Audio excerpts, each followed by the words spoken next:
It's Wednesday night, and that means it's time for the Lamar Thomas Show, featuring the greatest receiver in the history of college football. Just ask him, Lamar Thomas. I was born in Ocala, Florida. I moved to Gainesville to go to high school. Been recruited probably since the 9th grade, illegally, I might add, by the University of Florida. I still can remember Coach Solinger, Don Solinger, coming out to our practice one day. Here it is, this guy comes out in the University of Miami jacket, and I said, I can't believe that's Miami out here. And, you know, I wanted to go up and say, hey, I'm Lamar Thomas. And actually, I did walk up to him and I said, hey, Coach, I'm Lamar Thomas. And he said, I know. And that was the start of my relationships with the University of Miami. Patton, another good block, and Toretto lays it out. Touchdown, Miami.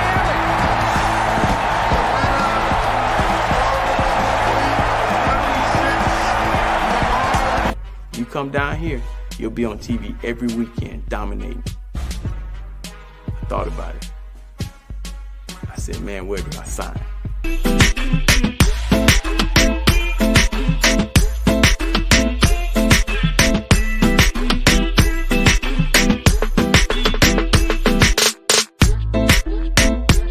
My mom, on Saturday mornings, I would wake up and she'd be holding my hand. I thought she was the weirdest lady in the world. But she was holding my hands and she would be rubbing them and saying, one day these hands are gonna make you a lot of money. She was smart.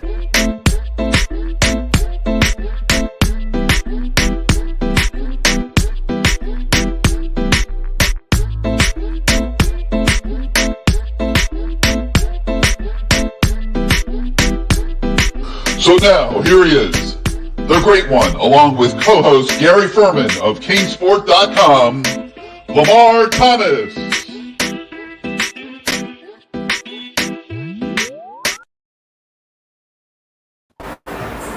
The great one. There we go. There we go. There we go. There we go. We finally got it right, Gary. How about that? That's right. Good evening, everyone. Welcome to the Lamar Thomas Show on a Wednesday night. I'm Gary Ferman, the publisher at CaneSport.com, with the great one himself, LT. And what house are you in tonight, Lamar? I'm in Bo's house. Whose house? Say what? Bo's house. Oh man, this is great, man. Bo's house down here on Fort Lauderdale Beach, man. This is, we've gone to a couple of boat campers. This is a different type of environment. Outside, right behind me is the beach. I mean, it's out there. You can smell the sea. You know, this is awesome, man. This is great. But all of them are great. You know, every one of them has something different. And shouts out to Mr. Boat Camper for allowing me to do the shows up in here. Oh, and by the way, I got some of this shrimp right here. It's a buffalo shrimp. I'm gonna tear into that at certain moments during the show. No wings tonight, huh? No wings at the house at the Bo's Beach. No wings over here. It's we gotta get some seafood type stuff over here. You know, that's kind of insulting the place if you come over here and order wings by the sea. You know, you don't go to an expensive seafood place and order steak. Get your seafood, dog. You've been to Miramar, you've been to Plantation. Yep. And now you're at the beach. That's right. And there's probably more to come. Well, you're doing the boat camper circuit. All of them. Shouts out to Kim Boat Camper, my man, taking care of me. And they're all great, by the way. You folks who live in South Florida, if you haven't had the chance to experience boat campers, great place to go hang out, watch a ball game or two. Yep. Lots of TVs up in here. At all the locations, a lot of TVs. Just good drinks. They make great drinks at the bars, and just a good place to go chill. I don't know. I haven't experienced that, Gary. I don't partake. All right, LT. Well, we got Miami, North Carolina on Saturday in Chapel Hill. It's a road trip that I always look forward to. It's just a great campus, great atmosphere up there in Chapel Hill, one of my favorite venues in the ACC. And part of the reason for that is the football games are always really good. And I'm expecting the same on Saturday in a different kind of way. Before the season, Lamar, these were two teams that were expecting to contend for the ACC championship. And how much has changed in a month? I mean, North Carolina, they already have 3 losses in the conference. Miami's just getting started. Miami just played 1 game, obviously lost to Virginia. North Carolina essentially is out of it, okay? I mean, for the most, obviously, probably out. Right. And now they have to get up to this Miami team that is also fighting for its life. What do you expect to see on Saturday? I mean, the fact is, like you said, coming into this season, we thought for sure North Carolina would be competing for an opportunity to go to the ACC championship on this side. In Miami, we were like, we'll see. We were in the wait and see mode. Now it's like, man, what has happened up there in North Carolina? And obviously, Miami, we're still in the wait and see mode because there's still an opportunity for Manny to somehow, and I know some of you fans out there, just like our average fan, is going to say, don't say it, Lamar. There's still an opportunity for this guy to turn it around, man. I'm not giving up yet because I'm not giving up on my youth. So, he's a part of the youth. He's the head coach. But, man, what a tall task in front of him, having to go up to UNC and face your old boss and a team that's really stuck it to us, and that's being nice. Stuck it to us last year. Lamar, you brought it up. Let's dive deeper into this. The conundrum of the Kings fan. And, you're out in the tailgate lots. You're walking around the stadium. You're a fans kind of guy. Like, you love to mingle with people and talk it up and the whole thing. That's right. A lot of Kings fans aren't invested in winning anymore. They're invested in a change. And they've seen enough of this now for 4 straight years. And do you take the attitude as enough is enough is enough? It's time to blow the whole thing up and finally get it right and maybe correct what Blake James got wrong when Mark Richt retired? Or do you hope you could somehow salvage 6-6 or 7-5 or something along those lines? Maybe in a utopia world, 8-4 or something like that, and find a reason to bring Manny back for another go round next year. This is a team that's lost 5 straight Power 5 games, Lamar. Now we're talking about 7 games ahead of them that they got to win or try to win 5 at the moment. I mean, that's a tall order. That's a tall order, but you start with the Blake James. Blake James is an athletic director who I think, and this is what I think I've kind of heard it a little bit from maybe the board of trustees, is that he's safe. He's safe no matter what, because supposedly what he does and what he has done at the University of Miami warrants him to be able to stay there. And then he hires Manny Diaz, and Manny Diaz has not lived up to what the expectations. Well, there were lofty expectations. I mean, what did we expect? Here's a guy that had never been a head coach, was a defensive coordinator, and was a decent defense coordinator. Had really 2 really great games, Virginia Tech and Notre Dame, and we hired him as a head coach. This is a tall order for the University of Miami to overcome, to win all those games you say in a row. I hope it can be done, and I'm hoping and praying it can be done, but it's a real tall order because there are a lot of things that are wrong with this team as far as, and we didn't expect some of these things, and we'll get into it as the show goes on, but we expected things to be different. We expected a lot of things to be different, and obviously, it hasn't been, and it's very disappointing and frustrating for fans like myself to watch and to talk to other fans about it. We just want some type of consistency and obviously winning. And the university is in a real bad spot here because they have to, nobody believes that they could care less about any of this. And that's just prevailing public opinion. And they almost got a gun to their head to make a change, but if you're not going to change the athletic director, then what comes next? I mean, he's going to go down, like, if he fires Manny, that weakens his position for staying in his job. Right. So what is he going to do to placate the fans? Well, I'm going to throw something out there. Okay, throw it out there. I think it's something we have to watch here, and a lot of people depend on how these weeks go coming up. But I could see Blake doing something like maybe giving in. A couple years ago, myself was very much in the forefront. We're pushing for an Alonzo Highsmith to come in as the general manager of football, and sort of be the expert in the house, the guy that knows what it's supposed to look like, which they don't have right now. I could see something like that, Lamar, saying, okay, I'm going to do this, but we're going to give Manny another year. I could see something like that being sort of blown up the flagpole, so to speak. Right. But it's going to depend. I mean, if on how this goes here in the next month, it has to depend. Hey Gary, when your job's in jeopardy or the fans turn against you, you have to make some type of changes. And these are all changes to give those guys another year or two to figure it out, hopefully to figure it out.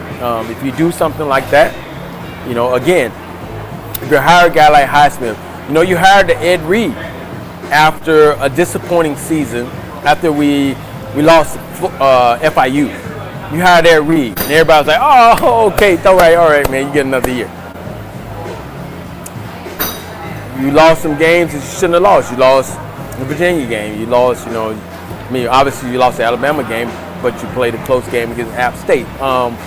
Season's not going as well as it should be. We don't know what's going to happen, but that could be another stayer for a year or two if you hire a guy like Alonzo Highsmith. The only problem is people are going to get tired of it. They're going to say, well, dang, man, you keep making all these changes. You went from being the head coach to calling the plays on defense. What next? What next? And you replaced the whole coaching staff. Yes, the only defense. Yes. And now you're going to embrace Highsmith, who you rejected 2 years ago. Now you're going to embrace Alonzo coming in the door, and he's going to help Manny be a better head coach. I love Highsmith coming in the door. I think they need expertise like that in the building. Yeah. But to come help the head coach be a better head coach, I don't know. So there's a lot of issues that are going to be coming up here, Lamar, in the next few weeks. So now, you mentioned Ed Reed, so I might as well throw this up here. Ed tweeted this out last night.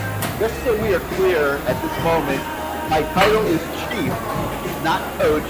And then he says again, at this moment. And then he says, let's try this. Hello, Twitter. I'm not quite sure what he meant like that, but Lamar, he says, at this moment twice. What is he talking about? Is he suggesting that if there is a change, that he might be the interim coach? I don't know if that's happening. I mean, I read the tweet, and I kind of said, what am I reading here? Yeah, it's a lot of, it's deep, man. That's a deep tweet. It's a shallow tweet, but a deep tweet. Right? Yeah, like I just said, it's a shallow tweet, but a deep tweet, which can't even be right. That's a weird one. I read it, and I read it like 5 times, and I was like, am I missing something? So then I started reading people's comments, and I was like, I still don't understand. So I guess we'll see. I didn't know what to think of it. What did you take of it? What did you take of it? I was totally mystified by it. I think we need a lawyer for this one. So let's bring in the voice of the fan here, Bruce Warner. Bruce, you saw the Ed Reed tweet. What did you think about it? I think he's just sending out some smoke signals. It's obviously there's something wrong, and he's making a comment about it. Maybe he means, listen, at this moment, maybe he's going to quit. Maybe he doesn't want to be a part of this. Who knows what this means? But I don't think it means he's going to be the head coach. No, I don't either. They could never do that. He's not even here. They wouldn't do that. They wouldn't do that. But I want to talk about what Gary said. If they bring in Alonzo and he takes the job and you think he's going to keep Manny Diaz, why? I mean, if they're going to bring in Alonzo... That wouldn't be his choice coming in the door. If he comes in as a football GM, that wouldn't be his choice. Well, he wants to go get Mario.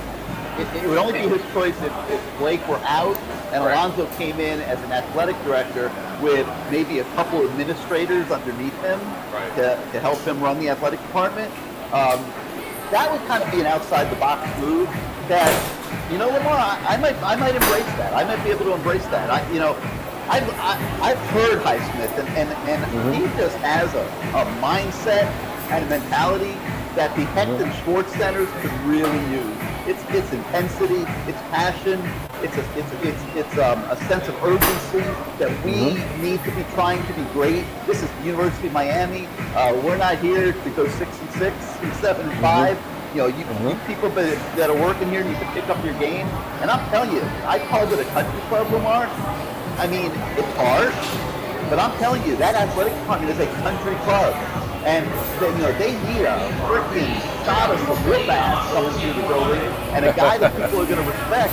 And I'm telling you, I love the idea of that guy being Alonzo Highsmith, because he will command respect and he will make people listen to him, and he will come in with all guns blazing. And I hope they find a role for him.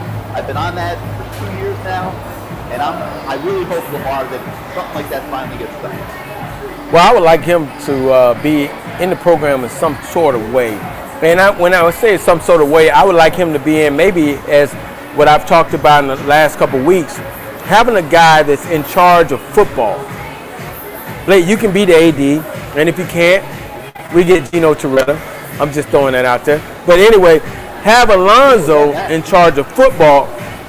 That's my guy. Have Alonzo in charge of football. Blake, you can do your thing. You can raise all the money you can, and that's what you're good at. Hey, you do that. Let Alonzo be in charge of football. He reports to you. You have a guy over football that's going to tell you exactly what's going on, because Blake James have never played football. So Manny Diaz, in his limited playing, can tell Blake James that, the pink play has a 99% chance of working. And Blake James is going to say, okay, just make it work. He doesn't know. He's never been in a huddle. So with that being said, you get a guy that's in between the two that can translate and say, hey, Blake, hey, by the way, this ain't working. Or, hey, the guy's doing a great job. Here's what we need. We need a little bit more on your end to be able to maybe even get 20 extra yards on the sofa and move the parking lot or something. Something that will make our athletic department, our building even better, because as we well know, we're probably last in the ACC as far as I left a Louisville place that was just outstanding. Their facilities are outstanding. Let's talk logistics, though, Gary. If they bring in Alonzo, why would he keep Manny Diaz, the guy who said no to him last year when he wanted to come in? I would not. So if Alonzo comes in, to me, here's your perfect opportunity to go get Mario, even assuming if Blake is still here, because he would not be involved in football whatsoever. That's yeah, what I agree. saw. But I think Bruce, we have to let this thing play out for Manny. I don't think He'll be done Saturday at 7:30 at night. Yeah, I don't think they're there yet, quite frankly. And I think Blake would like to keep Manny and give him at least one more year. And I think Blake would like to keep himself. I agree. I think the board of trustees already said that Blake is safe. So I don't know about can't that, mess with Blake. You can't mess with old Blake. Saturday to a team that just lost to Florida State.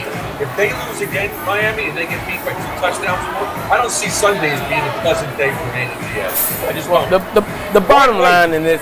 The bottom line in this is that we're waiting again until after a game, and you don't want to throw it out there. And this man continues. What if he wins the North Carolina game?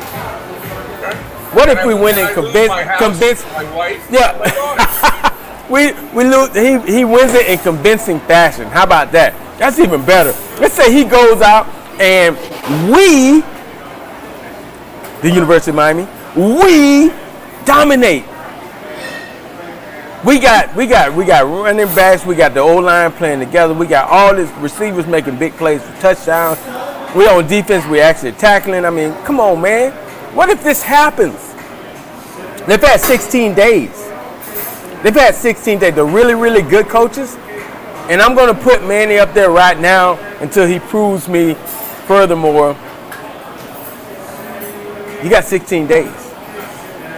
You got 16 days, man.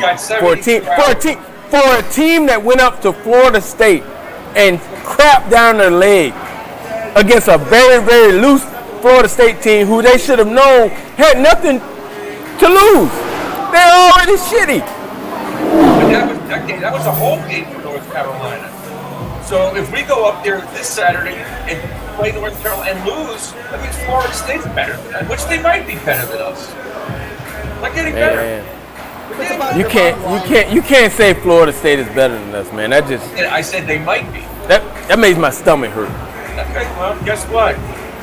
They're getting better. I do think that'll be a competitive game up there in November. Yeah. And, I think they're going to keep getting progressively better here as the season goes on. And I think, a game at Bill Campbell will have a chance to be competitive. I really do. Hey, Gary, by the way. It will be a bowl game for one of these two teams. Hey, by the way, Gary, somebody said, Lamar, don't drink the Kool-Aid. What the? I'm not drinking the Kool-Aid, believe me. I am just hoping. See this right here? Well, I should have had 2 of my rings on, but I only have 1 on. I'm just praying that we can pull this out, man.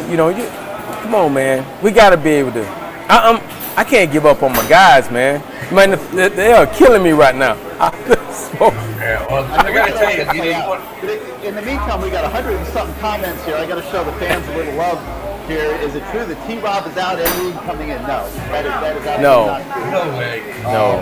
First of all, T-Rod owed me a couple rounds of golf, and I got to get that. So, no, he ain't going nowhere. Yeah, I would not be buying into No, that. don't buy into that one. Let's see, what else we got? And I got people telling me my volume's low, so yours is very low. I may change mics here in a minute. I don't know what's going on with that. We can't hear Gary or Bruce, but you can hear me. Yeah, I think it's got something to do with where you are. Oh, my God. We get louder. Somebody called me the politician. It's the music. It might be the music opposed. That's all right. We'll figure that out. All right, Lamar, let me throw out a couple of these subjects that we want to talk about tonight. And let's start with Tyler Van Dyke. It's his second true start, his third start overall. Talk a little bit about what you're expecting Tyler Van Dyke to go through this week. Well, hopefully the game continues to slow down for him. Obviously, in those first couple of weeks, it had to be fast. And then you play.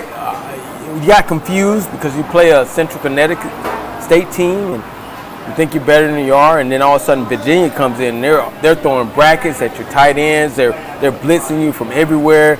They're really making it hard for you. Hopefully, the game slows down for him, and he's able to continue to mature. 16 days after what you've been through, you have time to sit back and go, wow, I might be okay. Let me make sure I put in more time.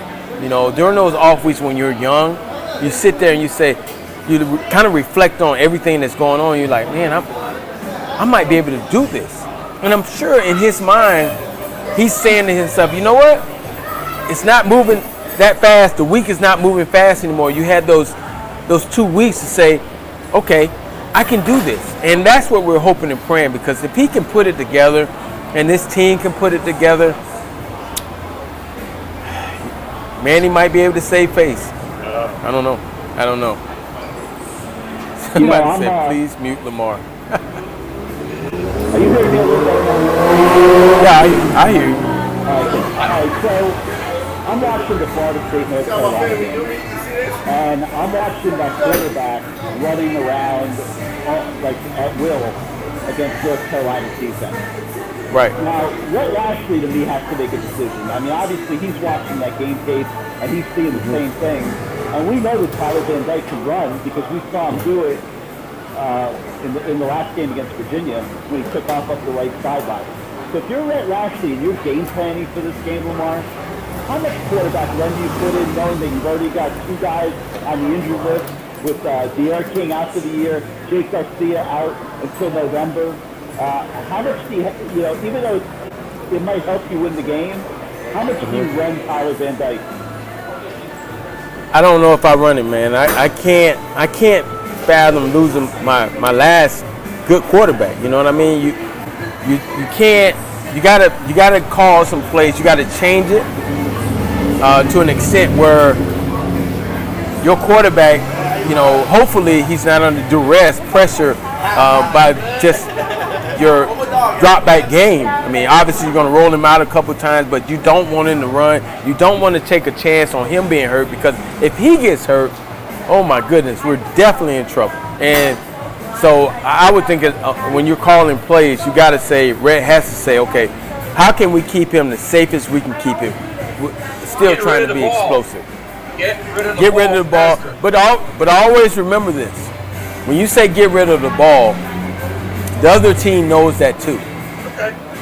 And so now you're taking chances, and sometimes that works out. You're taking the chance to go deep because they're up pressing. You call a hitch, and because they're pressing, that turns into a go route, and you hit that big route, and things start popping off. I mean, right. That's because you're setting them up for that. That's why maybe they got to get tonight in the flat.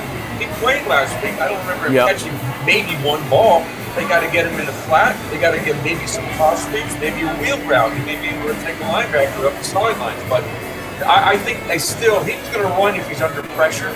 I'm expecting, if you want to get real technical, I'm expecting North Carolina to roll the safety on Rambo and take him out of the game. He's clearly their best receiver right now.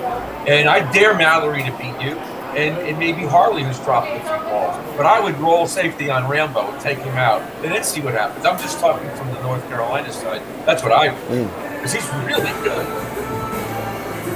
But, I still think this Van Dyke issue is going to be big on Saturday, because FSU beat these guys behind the quarterback run. And what if they can't do it with traditional offense, and they need that element of their game? That's going to be, I think, the best for left to know that. All right, Lamar, let's talk about Mark Post and Dee Wiggins. Two guys that clearly are on their way out of the program. Haven't been to practice. I'm surprised that we haven't seen the name pop into the transfer portal yet. Your thoughts on those guys? Man, those guys they came in with a lot of high expectations, and it just hasn't happened for them.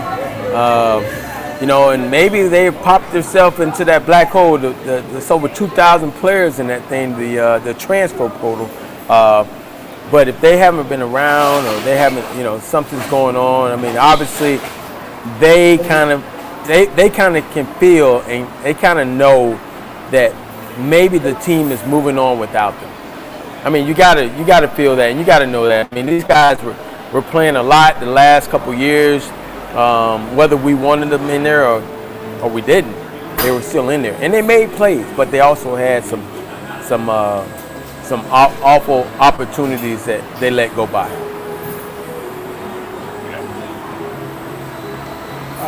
Lamar, when guys are leaving in the middle of the season, how disruptive is that? It has to be disruptive. I mean, it has to be a big thing. When you have these guys that you've kind of blood, sweat, not kind of, you have blood, sweat, and tears with, and now they're leaving. I mean, that's a big thing. That's an extremely big thing for your program, your team. These guys, you look and you see these lockers that are going to be empty. Everybody has a locker, the walk-ons, the scholarship players, and you see these lockers that could be empty. That's kind of haunting in a way. And it starts a bad mental kind of idea too. Like, obviously these two aren't the only guys on the roster. They're unthrilled to death right now. And, guys can start seeing guys leaving, and it could start a cycle. And those kids, and you got kids that are decommitting the last couple of days, which you haven't mentioned yet. But those decommits or the maybe decommits, we predicted this 2 weeks ago. This could happen, the portal and the decommits. Can you hear me? Yeah, we don't. Lamar says it's time to move on from Will Mallory. You and I have been talking about this. We think it's time to could throw the ball more to Will Mallory. Yeah, you know, Will Mallory is the same guy that 2 years ago was making plays, and we were like, this guy is going to be awesome. I mean, he had Brevin Jordan, but you know, he was making all these plays. I mean, they just haven't targeted him a lot, you know. And okay, yeah, he's had 2, maybe 3 drops, maybe 2 for a touchdown. But the quarterback and the tight end is the quarterback's best friend. We've seen quarterbacks come through here that have thrown the football to the tight end and been very, very successful. And we really have some good tight ends. I think Will Mallory is still up there with some of the best tight ends in the country. He just hasn't had a time to shine. I don't know if Rhett has gone away from calling his plays or not. I mean, obviously you've had some drops, but this guy is still a player. Now, when you look at the film and you look at what Virginia was able to do, they did bracket him some. And the average person wouldn't know that. They just say, hey, he's not getting the ball, but they wanted to make sure, because that I'm telling you, that's one of the easiest throws for a quarterback. You know, throwing to the wide receivers, you don't know it's a long throws. Anything can happen out there. They could change the coverage. But tight end quarterback relationship, that's the easy thing. Everybody has a tight end quarterback relationship. Easy completions here, pop passes, reading the defense, zone, option routes. It's an easy completion. So we gotta somehow figure out a way to get that back, because that is a big part of your offense, and it opens up everything else. You start hitting that tight end, you're gonna be able to run that ball play side. You start hitting that tight end, you're going to be able to get those receivers open, because that safety's going to start coming down, and you're going to be able to go over the top. You start throwing to that tight end, man, it just opens up your whole offense, especially like in cover 2. Get that guy going up the seam, catching one in between those 2 safeties. That's what you want. Yeah, but I have to look at the film, because last week Van Dyke was killed in the first half. Well, maybe they made a halftime adjustment and kept him in for blocking most of the time. Which could be, because that's a big problem, that offensive line. I'd have to check that out and see if he's in there blocking. And that's why he might not be catching the ball. I don't know. Hey, look who just popped into the lobby, man. He's got a little more gray on that shirt since the last time I saw him. Let me get Brown. Hurley Brown. Lamar, come. Hurley Brown, how you doing, my friend? Man, I'm living good, my brother. How about yourself? Oh, I'm just trying to be like you, man. I'm trying to be like you, Hurley Brown. Do you know that this is the first big-time player that I ever played against? Right here, Hurley Brown. Gainesville Buchholz against Merrill Island for #1 in the state in 1987. Was 87, no, Hurley? 87, 86, all right, whatever it was. But here it was, first time I ever seen a star by somebody's name on the scouting report. Hurley Brown. Hurley Brown. We said, to beware of the safety Hurley Brown. He is an All-American, blue chipper, and I got to tell you, it's been a pleasure to get a chance to play alongside of you. But I man, first real big time ball player I ever met in high school, man. So okay. I just wanted to tell you that. So what happened? Hey, Hurley, what happened? He didn't catch any balls that game. What happened in the game, you guys? Come on. Hey, I'm not going to do that, Lamar. Matter of fact, Lamar, this is what I'm going to go ahead and sign that check that I have written. After I asked you to bring me on, I guess embellish me a little bit. But man, I tell you what, Lamar, you were the best receiver that we had ever played against. And I know you sitting there talking about I'm a star, and I'm honored, I'm flattered, and I'm excited for you to say something like that. But I tell you, we got ready to play Lamar Thompson in the Gainesville Buchholz. That was the biggest game I had ever been around in my career. And we played it right there in the swamp, University Florida Stadium. And I tell you what, it was not hype. He was the best I had ever seen at that time, and arguably still one of the best high school receivers I had ever been around. Wow. So I appreciate it, Lamar, but dude, you are that guy, and I really enjoyed playing with you and watching you grow. I've been knowing you since you were a sophomore in high school, so we go back a long way. Well, I can tell you this, Hurley. Again, that star I had never seen a star. You know, you go up and you look at the board. In high school, you had on the board. You know, it wasn't like on the computer. You don't give you the sheets, but it was on the board. And I said, man, that dude got a star by his name. They were like, man, that means he good. I was like, so I started watching film, obviously with the projector. You're watching the projector, the click. You're watching the film, and you're like, dang, this guy coming off the head is killing people. Oh crap. I kept telling my quarterback, Clint Alexander, I said, hey, man, just make sure you keep it down the sideline, bro. Just make sure you keep it. And I remember catching one pass down the sideline. I caught it, but you got me. You got me. I won't forget that. After I opened my eyes and said, I'm still alive? Shit, I might be able to do this thing.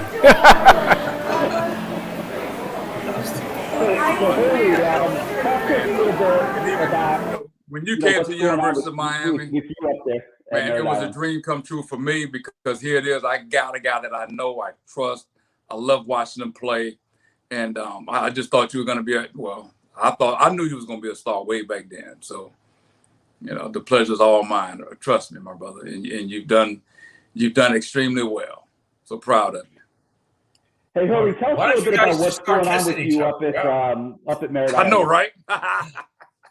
That's my dude, man. I'm telling you, we go way back, baby. We got some things that we can't tell nobody. Yeah, but I probably know those stories. Early, I think I know a lot of that stuff, man. Go ahead, Gary. Go ahead and ask your question, Gary.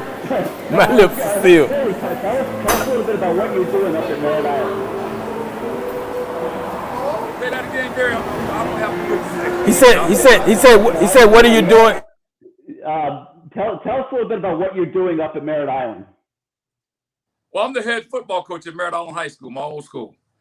And, man, and it's home, Gary. It's, you know, man, and come home and, you know, we're on an island, an actual island. And I'm a water boy, man. I love being around the ocean. I love being around the rivers. And, man, hey, I just love it. And then getting a chance to come back and instill, you know, what we learned at the University of Miami and, you know, what I learned as a Mustang, a Merritt Island Mustang, and be able to have, you know, success with these kids, man. It's just unbelievable. It is so rewarding. It's almost like you're stealing, man. It's crazy, but we're having a lot of fun. That's great, Hurley. And, you know, we had Roland on, and Roland's doing great too. You know, you guys are just really making names for yourself. Roland won multiple state titles. Oh yeah, he's on a different level from me, Gary. He's winning it every other year. And, you know, that was my roommate in college, you know, on the road. And, man, just to be able to sit back and watch him grow and watch the success that he's having. Oh, man, it's awesome. I'm telling you. And we still talk. You know, I'll still call him and, you know, ask him for, you know, just advice and information and how does he do this? How does he do that? And matter of fact, Roland travels a lot with his team. And so we had the opportunity to travel this season, a few weeks ago, and he was the first guy I called. You know, hey, look, how do you do it? You know, what do you expect? You know, what are all the intricacies of traveling and what should we know? And man, I'm telling you, he just laid it out for me. Great guy. And he's a pretty doggone good corner too. Yeah, he was. Yeah. Yeah, he was. Yeah, he was. Yeah, LT on the move up there. He's walking around looking for a quieter spot because that music, he's at Bose on the beach, and that music is messing with the audio levels. Right, it is. And so he's looking for a quieter place right now. But Hurley, while he's doing that, your thoughts on what you've seen of the Hurricanes so far this year? It's a work in progress, man. It's tough. That's a tough job. You know, everybody, we can sit back and we can be the Sunday morning quarterback, and we can do all this stuff. But man, hey, I was in their shoes at one time, you know, when I was coaching at the University of Miami, and it is a tough job, you know, and it's it's hard to sit back and watch it, because you know what it can be. But, that's my school. So I'm going to support the program no matter who's coaching, no matter who's playing. We're Hurricanes, through and through. And, hey, you got to take the bumps and bruises and keep moving. I don't know, Hurley, if we have to take the bumps and bruises. We've had some bumps and bruises. FIU, Duke, Louisiana Tech. We almost lost to App State. Come on, Hurley. Tell it be honest. You're not happy with it. None of you guys are. I talk to you guys constantly. But Bruce, wait a minute. You got to remember, Hurley's been there. Okay? I know he was there. And Hurley has experienced this from the other side, and he understands how hard it is. I imagine. I don't want to put words in your mouth, Hurley, but I know because I saw you in the same fray that these guys are in now. Man, I'm telling you, and I know a bunch of those guys. I know Manny, I know Steve Fields, Coach Cooney, George Baez, and I'm a big DeMarcus Van Dyke fan. So it's a tough position to be in, and you just hope that they get figured out, and maybe things will turn around. As a player, alumni, yes, we are disappointed.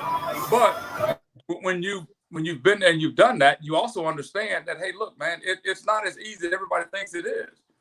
Now I'm a Nick Saban fan, so it's that guy's got it figured out, and sometimes but Nick has been doing it for a long time.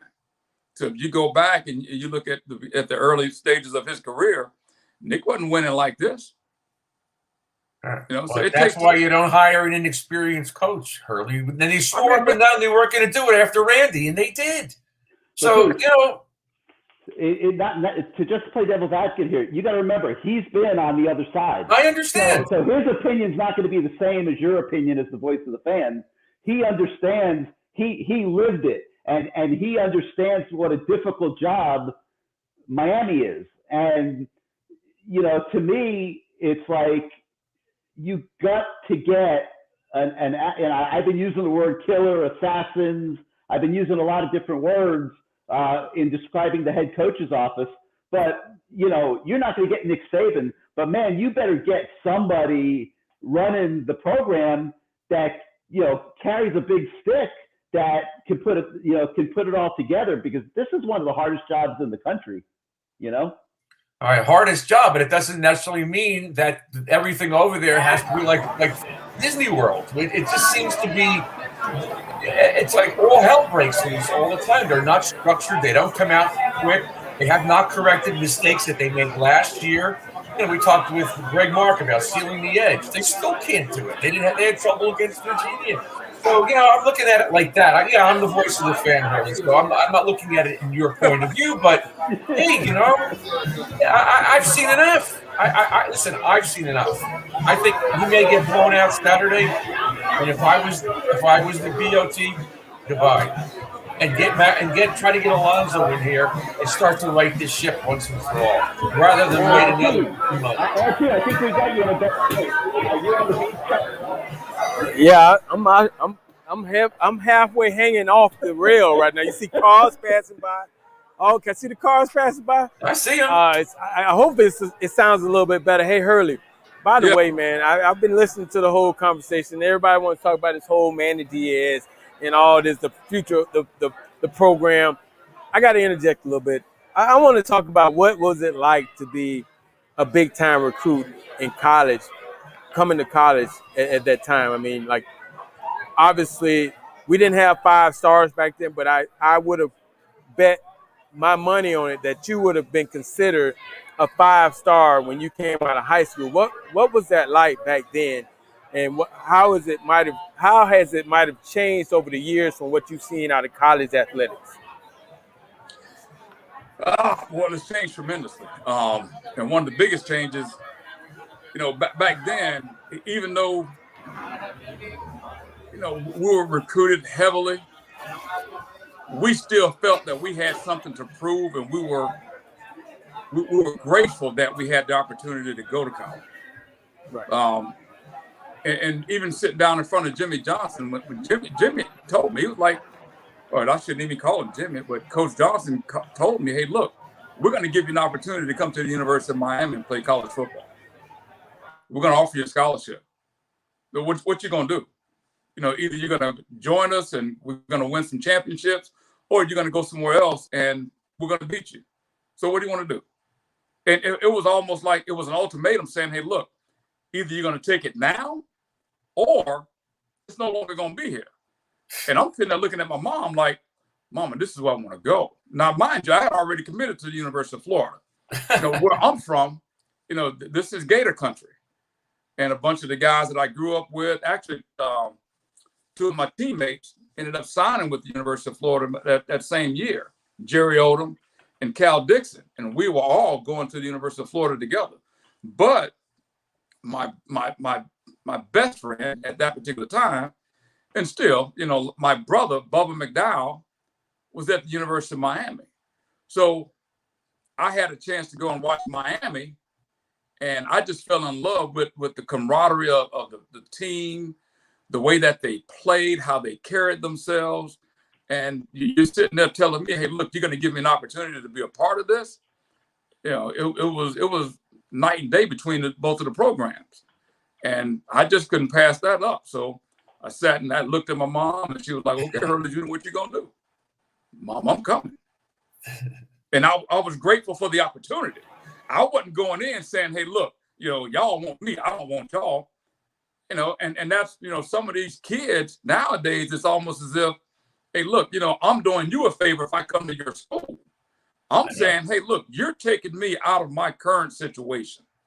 You're taking me from a single parent household who my mom worked at that time. She was working 3 jobs to take care of me and my siblings. And you're saying, hey, you're going to give me an opportunity to go to an elite program, a great school, get a great education, and play football, a game that I love. Man, where do I sign up?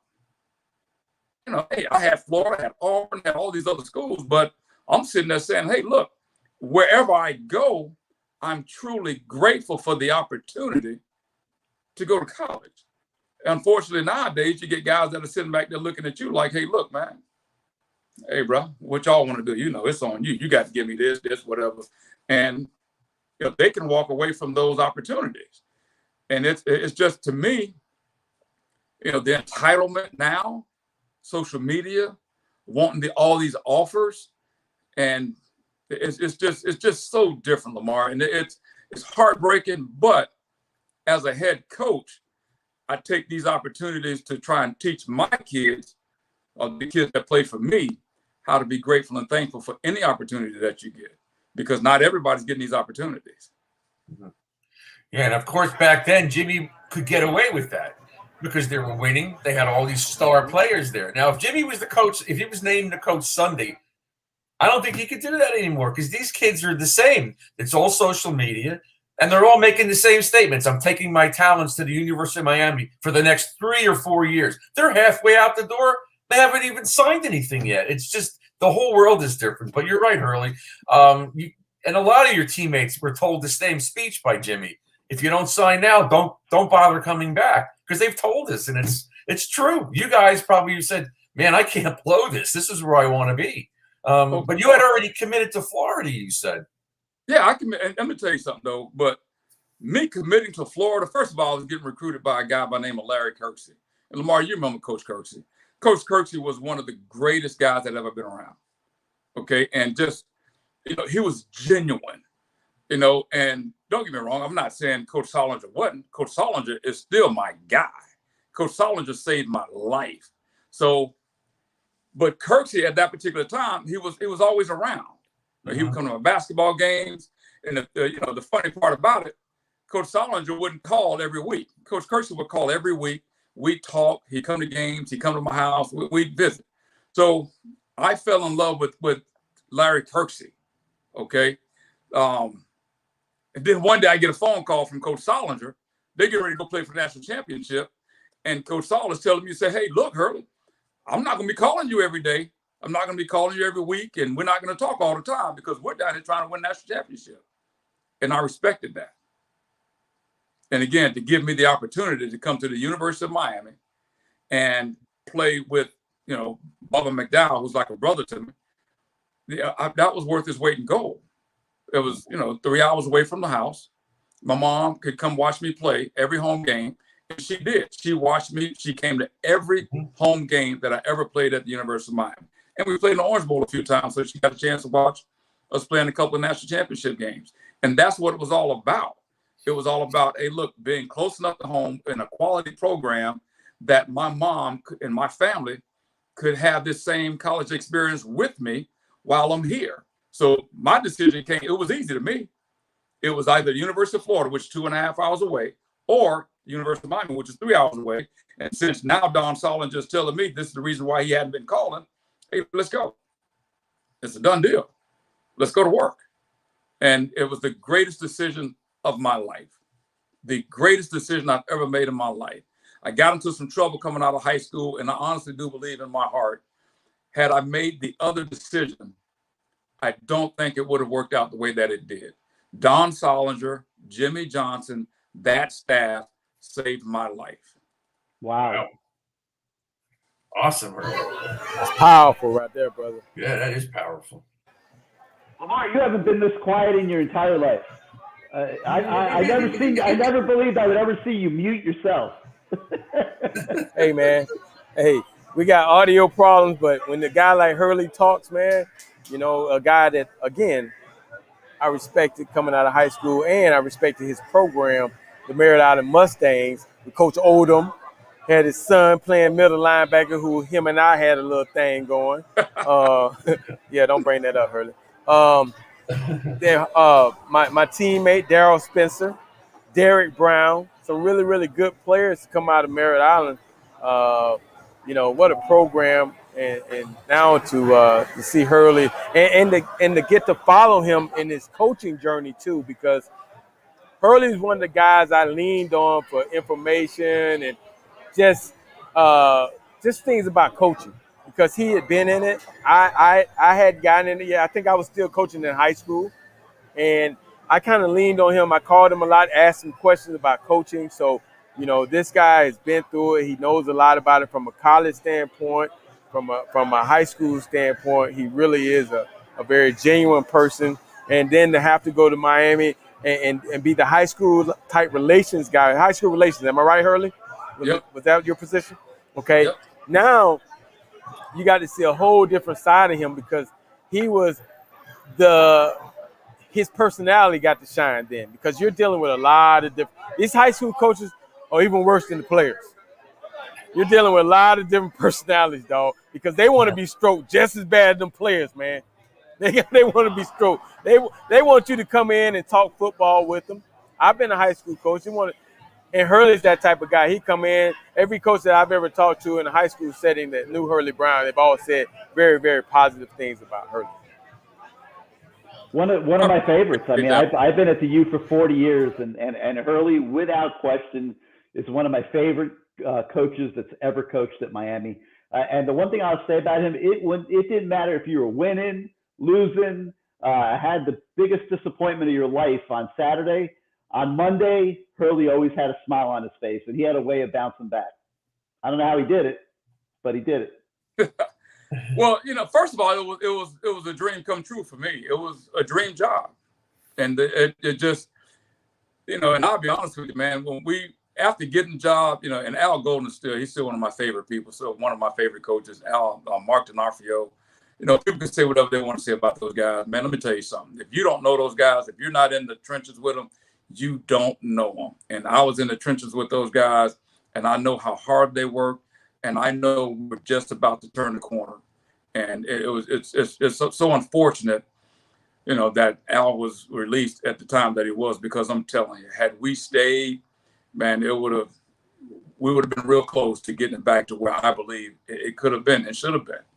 But, it is what it is. You learn from it, you move on. And, I was just talking with Jethro Franklin the other day, and we were always talking about, hey, some of the things that we learned with those guys, we're still using today and what we're doing now.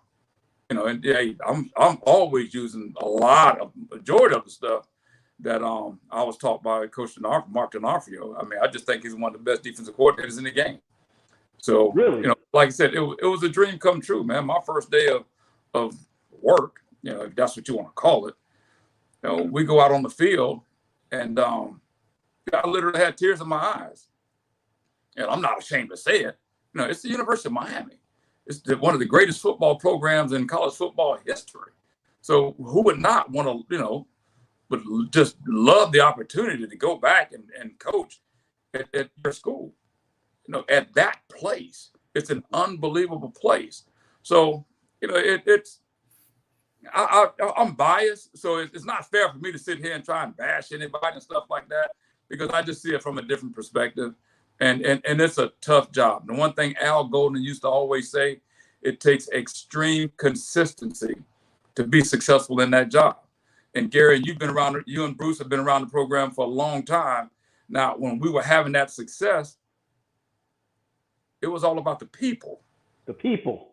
It was about the people. And, you know, I mean, and I'm not saying that it's not that now, because I don't know what, you know, what goes on, but the entire city of Miami, South Florida. You know, I watched a special that they had on Muhammad Ali the other night.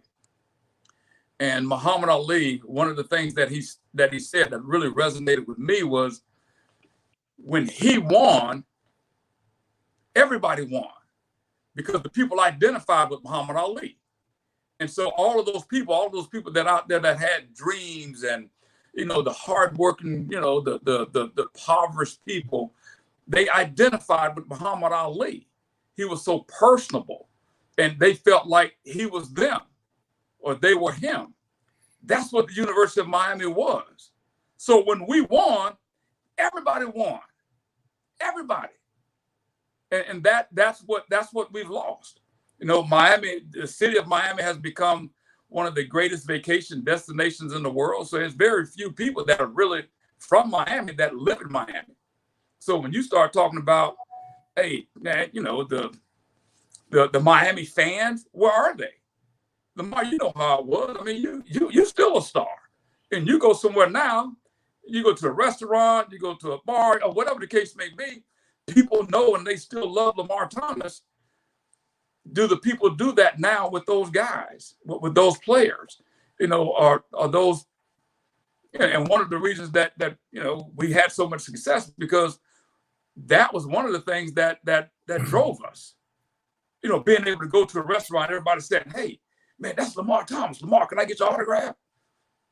It's like, dude, you know, I don't know if that happens anymore. You know what I'm saying, Lamar? So it's a tough situation to be in, man. And I just, you know, it's tough. It's real tough. Harley, you guys are like larger than life. You know, you had Lamar, you had Randall, you had yourself, you had Sapp, you had Caesar, you had the quarterbacks were great. You had a lot of personalities on your team. So the city identified with all that. And then you did the documentaries, and, you know, people just loved or hated Miami, but there was something about it. There was an excitement. There was a buzz. People like to see you lose or win. It didn't matter. But I think it's kind of like now, losing is acceptable. It's okay. 7-5, 8-4. So what? It's not the same. I don't even know if there's personalities on these teams anymore. It's just like everything's been watered down. And I'm not saying it's because you're not dancing and doing all the gyrations that Jesse did with all this stuff, but, you know, it's just, there's something that's missing. There's not a lot of fun anymore. It's not the same. And I think part of it is there's not a lot of personality. Well, the players aren't the same. The players aren't the same, right? The same level of players. It's not even close. Well, you know what's missing? And this is just my humble opinion. Their heart. Yes. It's not just the heart, but the love that we have for one another, and then the respect and love that we had for our guys, the guys that played before us. That's what's missing. You know, these kids, they don't, you know, and I don't, again, you know, hey, I'm biased. So, you know, just take what I say with a grain of salt. But when Benny Blades, Alonzo Highsmith, Melvin Bratton, or Winston Moss, when those guys would come into town, I'll never forget, we went to play Michigan, University of Michigan. All right. And this is arguably one of the greatest comebacks in college football history. But Benny Blaze was playing with the Detroit Lions. All right. So Benny gets a chance to come to the locker room to see the guys. Man, and it was like, that was our big brother. And we was like, hey, look, man, we got to go out and we got to go win and play for Benny. We got to show people that, hey, look, man, we got this. It is no different than what Michael Irvin was saying with Eddie Brown. The love that we have for those guys, man, it just, we weren't going to be denied. And Michael put it best when he said, hey, Stanley Shakespeare and Eddie Brown had given him the keys to the program, and doggone it, there was no way he was going to disappoint them. And that's how we felt about those guys. But you go back to University of Miami right now, those guys don't see us that way. Some of them may do. I don't know that. But it was the genuine love that we had for one another, and still do. We still love each other. We still talk. Right. You know, I haven't seen Lamar in years, but, you know, you pick up the phone and it's just like we're back at Building 36, you know, hanging out on the doggone street, laughing, talking, playing ball at the rec and going to the rack. You know, we will never lose those moments, because that's how much we cared about each other. That's how much love we had for one another.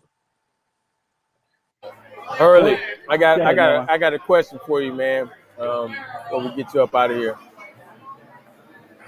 how do we fix this, man?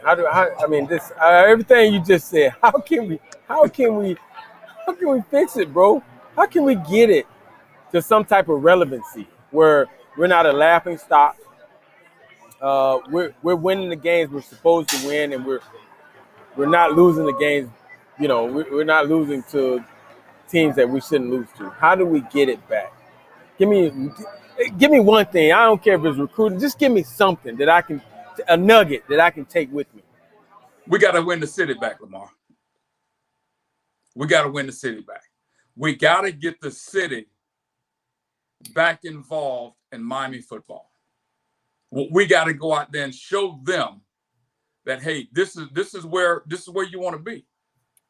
You know, so when you go back and you look at when I played, you know, back when you and I played, Benny Blaze, Brian Blaze, Melvin Bratton, Lonzo Highsmith, Brett Perriman, Winston Moss, all of these guys were from South Florida. They're from Dade County. Those guys made a true commitment to one another that, hey, look, Eddie Brown is from Dade County. Those guys made a commitment to one another that, hey, you know what? Dude, let's make our city relevant again.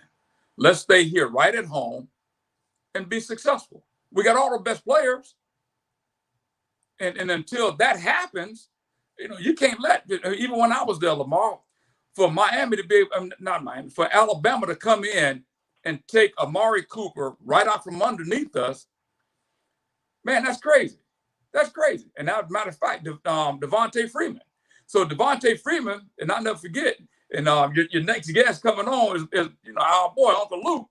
But Uncle Luke was up there at Tallahassee at a football camp, and he was walking with Devontae Freeman. So Devontae is sitting there, and, you know, I'm teasing with him, joking with him, and, you know, they got me on speakerphone. So I mentioned to Luke, hey, Luke, you make sure you tell Devontae we're going to get that butt this year. And all of a sudden, the laughing stopped, and he got serious. What he told me that day sums it all up. That kid told me, no, Coach, I got that game circled on my calendar for every year. He said the University of Miami made me leave everything I had ever loved because they wouldn't offer me. And I was right before we got there. So I don't know all the details of what went on. But that kid hated the University of Miami once he left. That was his dream school. He wanted to go to Miami. The reason he played football was to be able to go to the University of Miami so his mama, his brothers, his sisters can go put on that orange and green with the Sebastian and come out there on Saturdays, hang out and see him play, and then they can go eat, do whatever they want. That's what he played the game for. And then all of a sudden he's a senior and we don't take him. We don't offer him. So now he has to go to Florida State and go back and watch every year that he played against the University of Miami. Wow. Mm-hmm. Dalvin Cook. And I was there. I recruited Dalvin, and we went through that whole little deal. But I never forget that game that we played Dalvin. Dalvin wasn't supposed to play.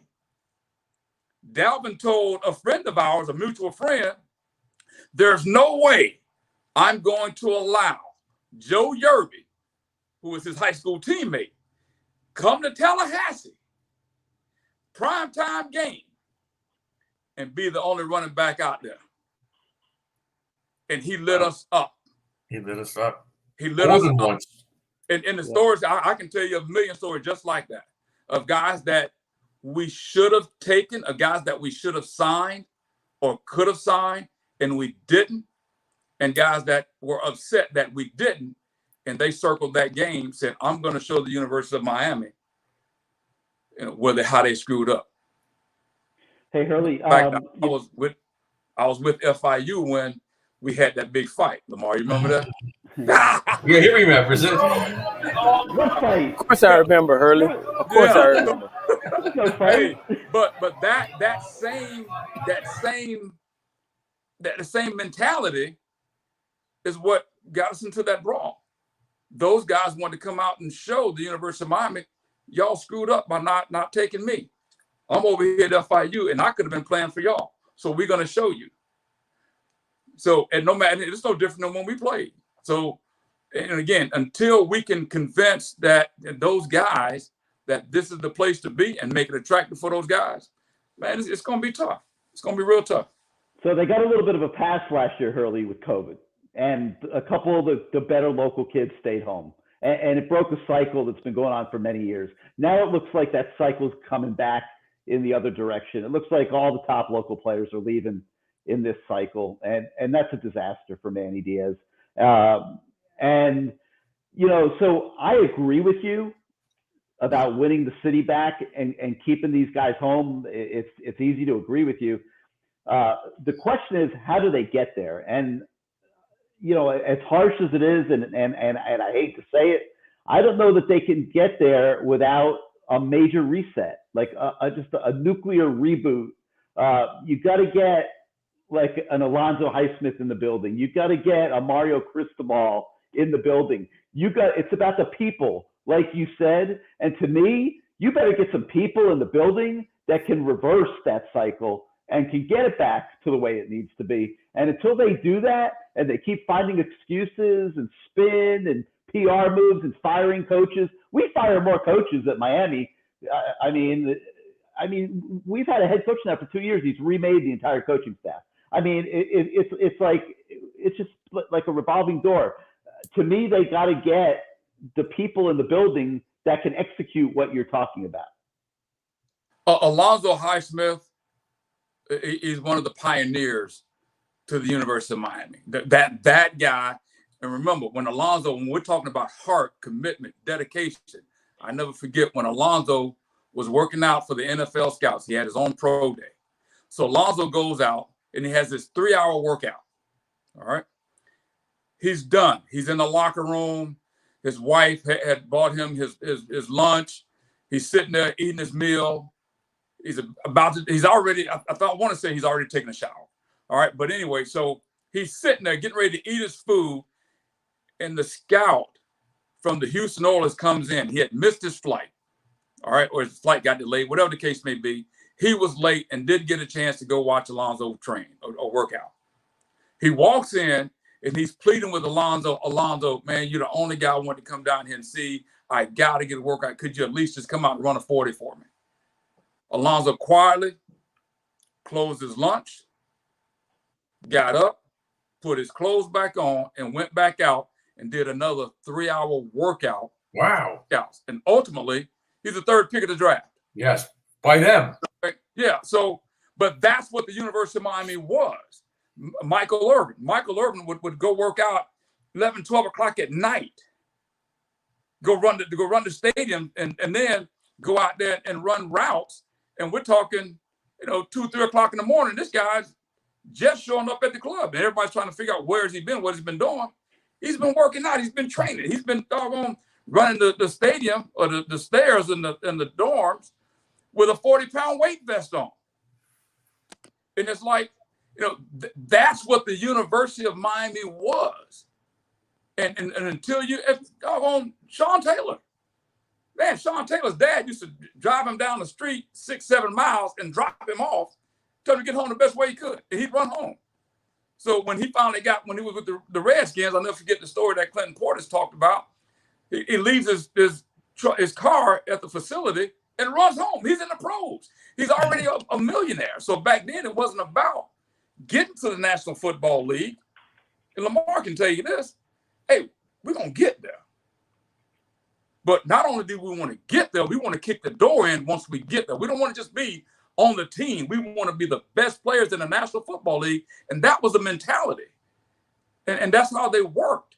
And I don't know if the guys work that way. But again, it's if you don't know it, it's hard to teach it. That's why Alonzo, and I was hoping that they would hire him and bring him back and put him in position to help teach not just the players, but the entire organization, what the University of Miami is truly all about. But that's not my call. And again, I'm biased towards Alonzo. He's a big brother to me. And Mario Cristobal, oh my God, come on, huh? Can you imagine if you got those two guys in the building? Seriously. And this is no disrespect to Manny. I mean, I'm not disrespecting Manny. I mean, Manny hit the lottery, okay, when he got Blake James to give him a 5-year contract to be the head coach of Miami, $20 million, whatever.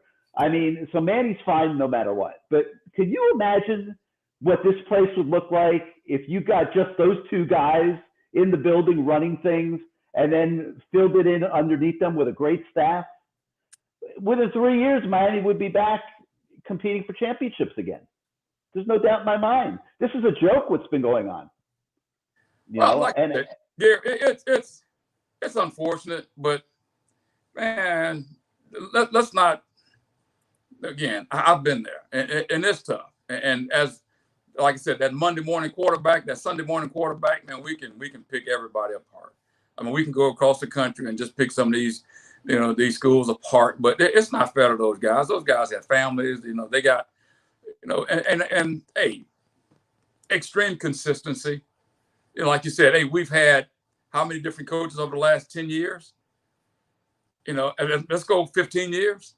Actually, so when you got Larry, so let's just go from Larry. You got Larry, Randy Shannon, okay? Cool. Remember, Larry fired 4 coaches the year before he got fired. Yeah.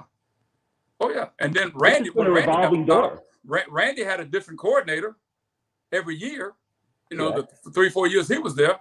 So when you're talking about extreme consistency, Jimmy's staff, Gary Stevens, you're talking about Bush Davis and Dave Campbell and, oh, shoot, man, my guy, I can't remember.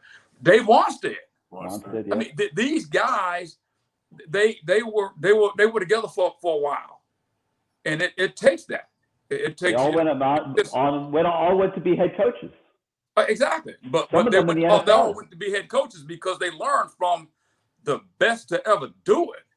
You sit in those meetings with that guy, and I'm telling you, that's how we learn. I coach now because I want to be like a Jimmy Johnson. I would love to be. I'm like, man, oh my God, I'd love to be able to motivate people the way that he did. And he wasn't an offensive, defensive guy. He sat down special teams, and you wanted to play for that guy. When we won the game at Michigan, I helped get the onside kick at the end of the game. Actually tipped it to Bobby Hart, and that's how we ended up winning the game. At that point, me being at the University of Miami, Jimmy had very rarely spoken to me. Okay, Jimmy, the head coaches back then, they don't talk to players like they do now. If you don't talk to a player now, man, you go, oh, hey, I don't want to be here. Back then, all I ever heard from Jimmy was, hey, come in. He was sitting in Rose Mayhew's office, Miss Rose. And because that was right outside of his office. That actually was Myrna's office. He's sitting on that couch. Remember that couch, Lamar? He's sitting on that couch, and he looks up. Coach Campbell comes out of his office. Coach Wanstead is standing there. And he was like, hey, you did a hell of a job. Man, I ran out of that heck. I was so happy. I'm like, wow, he noticed. Oh my God.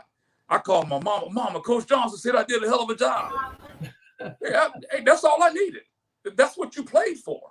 You played so that he would recognize how hard you played for him. And that's all I wanted. And then I wanted to go back out there and play even harder. These kids nowadays, come on, man. I coached a bunch of them. They don't care. They could care less about what Hurley Brown thinks about them. But, you know, that's the difference. You know, so you got to get those guys, you know, those kids have got to really, truly understand and be, you know, again, just be grateful, man. Be humble, be grateful. And, you know, just go out and play for the love of the game and the guys that, you know, paved the path before you.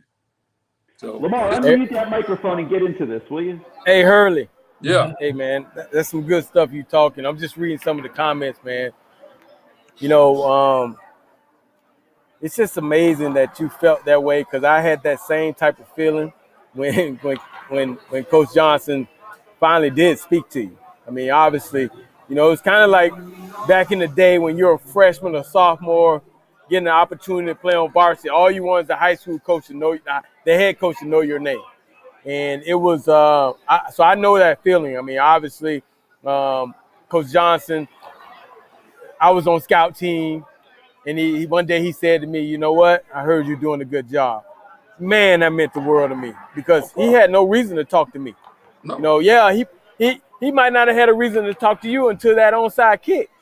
But when he did, it turned on a light, because you're like, dang, I belong, man. I belong. Yeah, he talked to you in recruiting. See, that's the whole thing kids don't understand. These kids today, it's called de-recruiting. They talk to you a lot when they're sitting in your house, but when you get on campus, they're done. Exactly. They got other stuff to do, man. Yeah. So these kids today, they get their feelings hurt.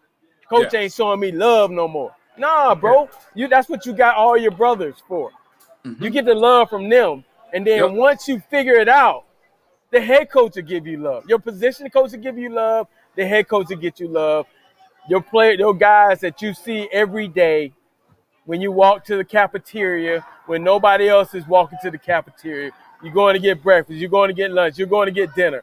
You're dragging, because guess what? You're tired from practice. Okay? These people don't understand that, but that's the love that we're talking about. And that's what, man, that brought chills, because I remember when Coach Johnson said something nice to me too. It was a different world back then, LP. We were different people. You know, it was just different, man. And I don't know if it'll ever get back to what it once was, but I will tell you this. Until Miami and Florida State get back in the conversation of national champions, college football will never be the same. That's 100%, Hurley, man. And listen, man. Listen, I feel that way too, but man, it's so great to have you on the show, man. We definitely enjoyed this. Sorry about the technical difficulties, man. I hope you can hear us, and we'd love to have you on again, man. Love you, brother. It's been real, too, man. Go Mustangs. Yeah, go Mustangs. There you go. Who y'all play this week?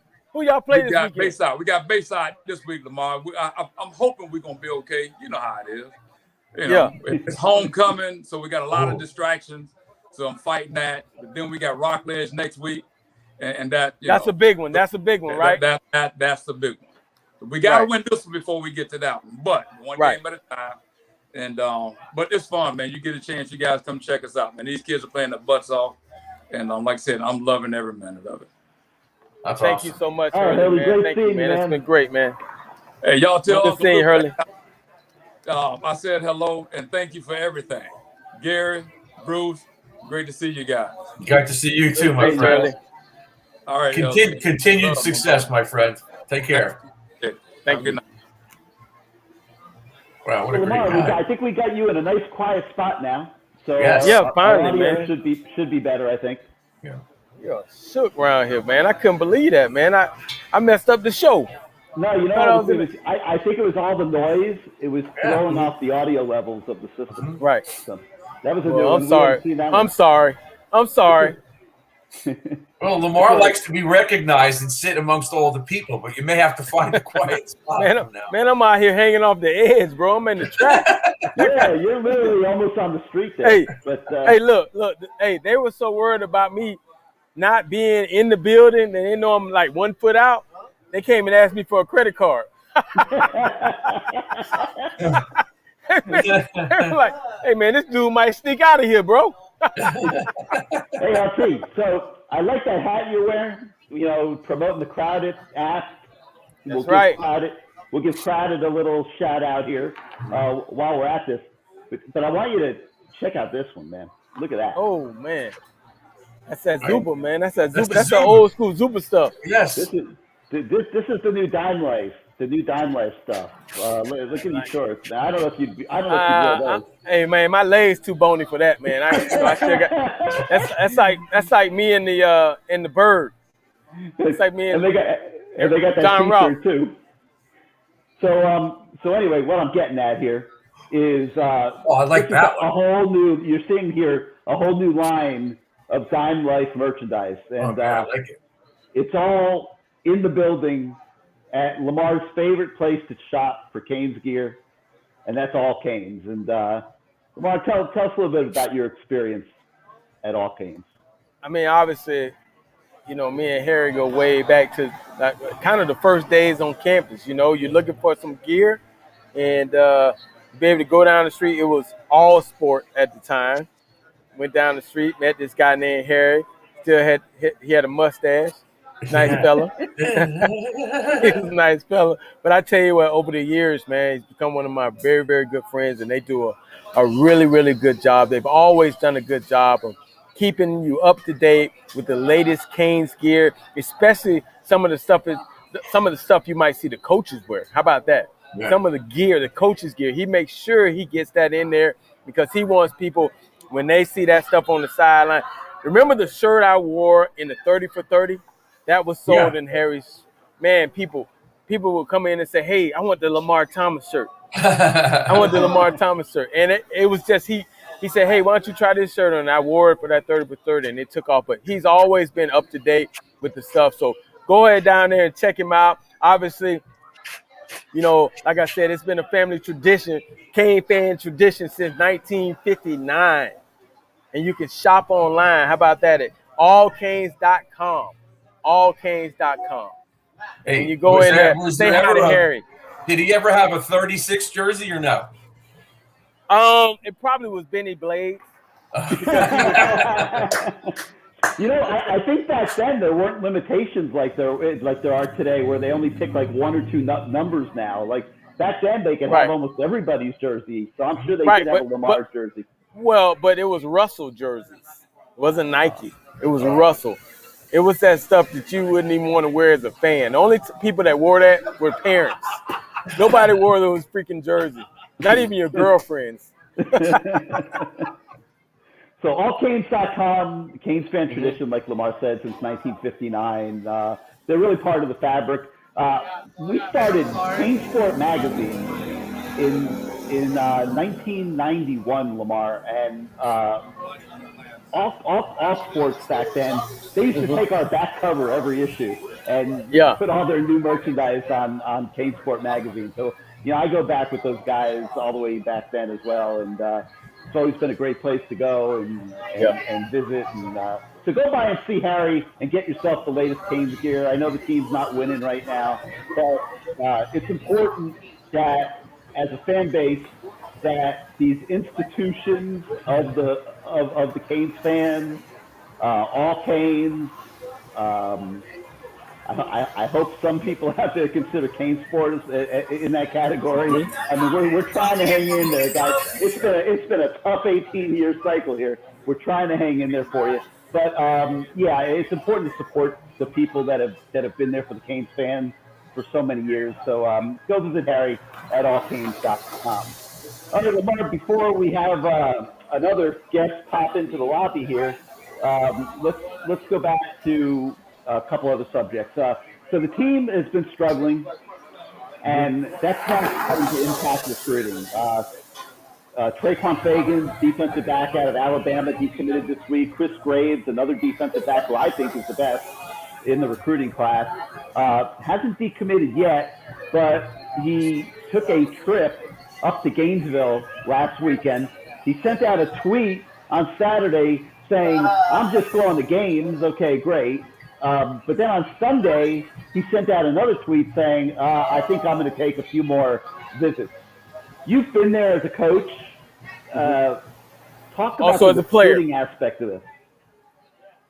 Also as a player, and I'm telling you, me personally, I'm taking all my trips because you never get that type of experience in life again where you get to go, be wined and dine, you get to see some things. I'm a Florida boy. I've been there all my life. And so you're going to tell me Jimmy Johnson or I don't even know who else recruited me. Galen Hall, the rest of these guys, you're going to tell me I got to stop at 5, not at 1? No, I'm going on all of them. I got to see these trips. I got to see these different places. So with that being said, you got to have faith in what you were able to do that weekend, what you're able to show that weekend, not be insecure. It's like the guy that's walking on the beach and he sees a good-looking guy come up. He grabs his woman. Stop it. Stop being insecure, bro.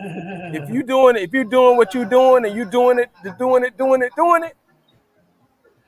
she gonna look, but she gonna be. You don't have to grab her and hug her. Just let these kids go on their trips. Now, on the coaching side of it, you just have to be secure in what you're able to show that weekend, and you have to let the process play itself out. I mean, obviously though, no matter what, winning helps recruiting. That's the most important.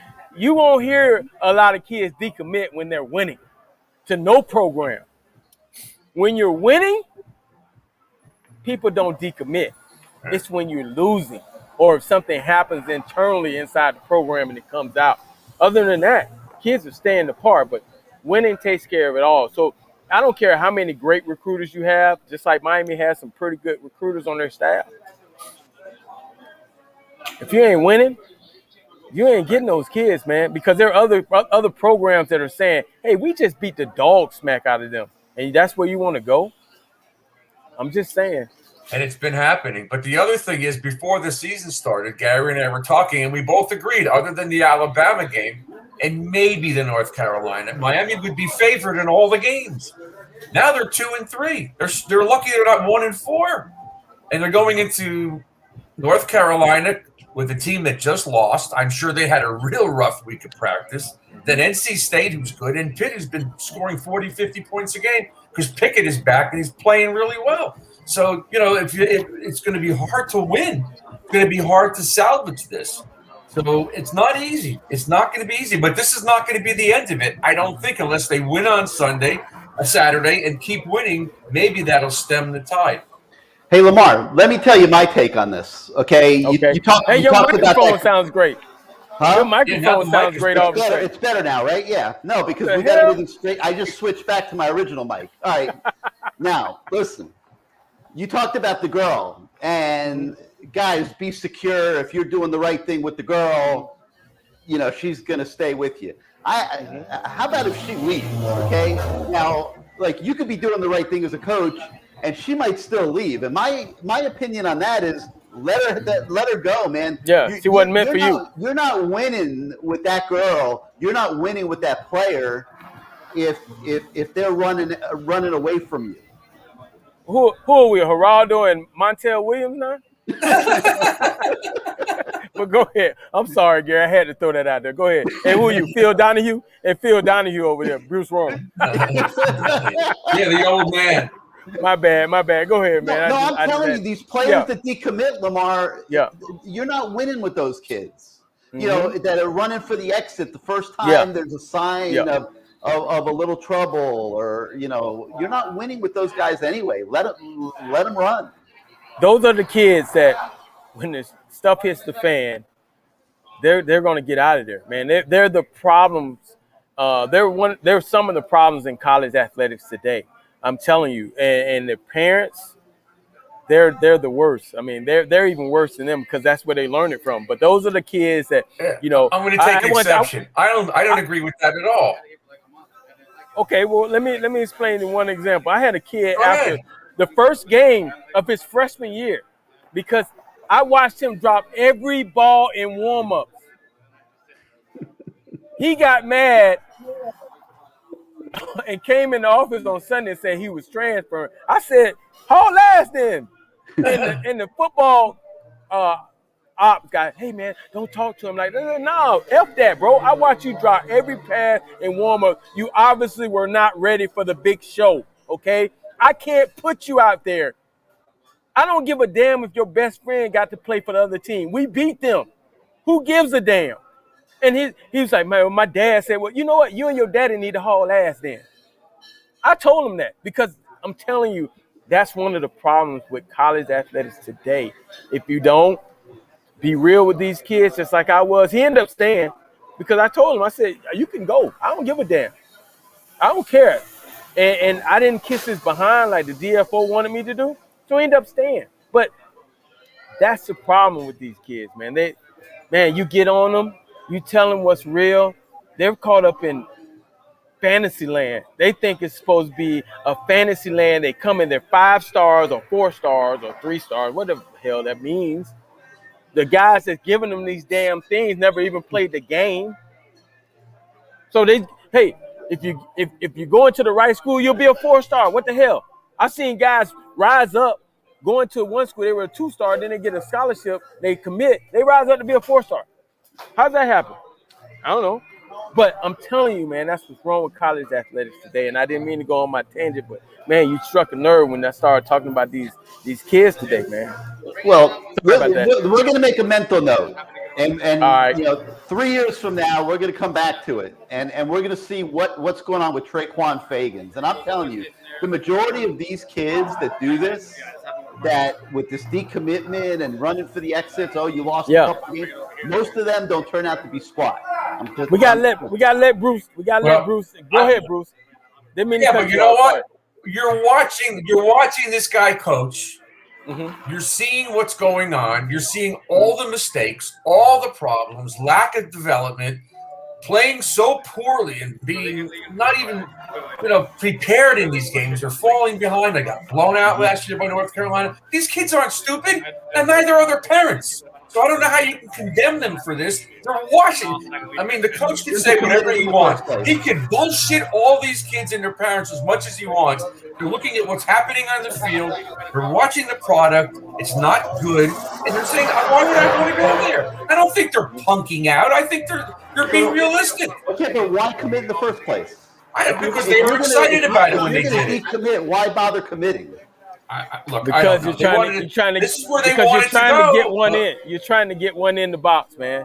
That's what they do. These kids, they say, well, I'm just gonna get my egg in the egg basket. I got one in. I'm good. Now, if I find something else, or if somebody maybe drops a bag, I might go to that school. Bag. I like that. Drops a bag. Drops a bag. That was probably Nebraska. Yeah. It's a lot. They got all those Miami kids last year, but they're all coming back. But the thing is, these kids kind of realize that bag don't go too long, especially when you're a long way from home and you're playing in a place where you don't like it. These are 4-stars. These are not little guys. These are guys that a lot of people want, and so they're not saying they're never coming back. But they're coming back. Checking out the options. That's all. They're gonna come back. I don't like it, but it's possible. Hey, Lamar. Brian Kalish wants to know if they sell Fireblade James T-shirts at all Canes. I'll max out my credit card. No, we won't do that. Read the rest we of won't it. do that. He wants to max out his credit card at all Canes.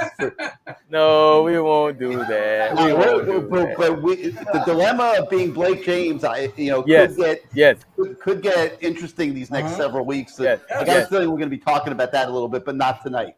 All right, Lamar. Yes. North Carolina, Saturday afternoon, 3:30. Mm-hmm. They're out of the ACC race. Their season's a disaster. Do they quit or do they come out all guns blazing? I don't think you quit. I mean, I think you come out guns blazing because check this out. You beat the dog smack out of this team last year. And you got a quarterback. You got a real quarterback. You don't you don't quit. He's not gonna quit. His draft status is up. You know, he's trying to improve stuff. You're not gonna quit. Mac Brown is still probably pissed off at Manny. You know what I mean? So no, you don't quit. And they're not gonna be uptight. I think when they played Florida State, they played a loose Florida State team. They had nothing to win. You know, nothing to lose. They were already, you know, everybody said it sucked. So they went out and they played a good game. And they did some things probably different. They had some quarterback runs. They won the ball game. So what we'll see this weekend from North Carolina, we'll see, I think, a team that's going to have confidence. And it's up to Miami to punch them in the mouth in the beginning and let them know that, hey, we're not that team last year that you definitely dish-ragged us all over the field. You ran it down our throats. You're not going to do that this year. If they can show that and stand up to North Carolina, then they'll put them in that same phase that they probably thought, that same mindset that they probably thought in the fourth quarter, holy crap. Yeah. But they have to come out fast. They don't come out fast, Miami. Every game is a struggle in the first half. If they ever came out fast, they put a lot of these teams away. Okay, but let me stop you right there, Bruce, because I got to hear what LT has to say about that. Okay, to me, that's coaching. Okay, The first quarter is when teams roll out their game plan, and if you're getting outgained 150-10 in the first quarter, that's called getting undressed from a coaching standpoint. I mean, let's be honest. And that's Virginia, Ashley, but he's having a tough year, and Manny typically struggles early in ball games. You know, look at all the games last year. Look at Oklahoma State in the bowl game. Look at North Carolina. Manny is constantly struggling early in ball games. To me, that's called getting out coached. I mean, that's literally getting out coached. Yeah, they unfortunately, you have these game plans, and you're hoping that your players execute these game plans, but you also have to count on the other team doing what you think they're going to do. And sometimes they change it up. And that's where, for a coaching staff, especially a head coach, you got to be able to make adjustments. And for some reason, Manny hasn't been able to. And when he has, I mean, he has a couple of times, but for the most part, especially this year, we haven't been able to make those true adjustments. Discounting the last half of the Virginia game, which I thought they and also Van Dyke played better in the second half. But you know what? Coming out of these games the way he is, I agree. And you should be spending the last 16 days preparing to really attack whatever you think North Carolina's weaknesses are and change some things up because they're looking at film. That's why I say they got to get Knighton involved in this game early. They got to start moving these pieces around. And the one thing that I don't know if they could fix, I don't care how many times you practice, it's the offensive line. They don't have Rivers. They don't. Henderson, I think he's a shell of himself. Yeah. And Gainer's out now, so Chakai's in there. But you know what? If you can't fix that part, it impacts all the rest of your offense. Well, I'll tell you, you know that, Lamar. If with a freshman quarterback, you would hope and pray that with this line, and most of them were 3-year starters and, you know, whatever they had going on in the beginning, they just haven't been able to gel together. So for that young quarterback, of course the game is going fast because, hell, he knows that these guys up front are not playing well because he's feeling the heat. So if these guys can somehow fix it and learn how to play together, I don't know how they're going to be able to do it. But you had 16 days. You've had 16 days to try to get some type of trust in the man to your right, the man to your left. So, I mean, if it happens, it should happen after these 16 days. If it doesn't, it's not going to happen. LT, great segue to what Lamar Hicks is saying here. The players need to come out and play for themselves. You talk about the guy to your left, the guy to your right. Stop playing for the fans. Stop playing for the coaches. Stop playing for the alumni, the old school guys. Play the game they love for one another. Isn't that the fiber of what Miami football once was? Yeah, it's definitely been the fiber. I mean, that's what we played for. I mean, you know, coaches change. You know, if it wasn't Jimmy, it was Dennis. You know, it didn't matter who the coach was. We had to figure it out, and you know, we just had to figure that thing out. That was the whole thing, and it happened. It happened on those practice fields when it was really rough on us and it was tough on us, and people had that look in their eye. They were like, "Man, I can't go no more." And the next guy said, "Nah, we got you, bro. Let's go." That's when it happened, man. That's when it happened. When you saw a guy not about to do the right thing, and you said, "Nah, bro, we can't do that, bro. We need you." Because you were That's well when it coached happened, man. and Yeah. you were well prepared, well coached, well prepared. And we were well coached, well prepared. well prepared. We were well prepared for Yes, sure. you were.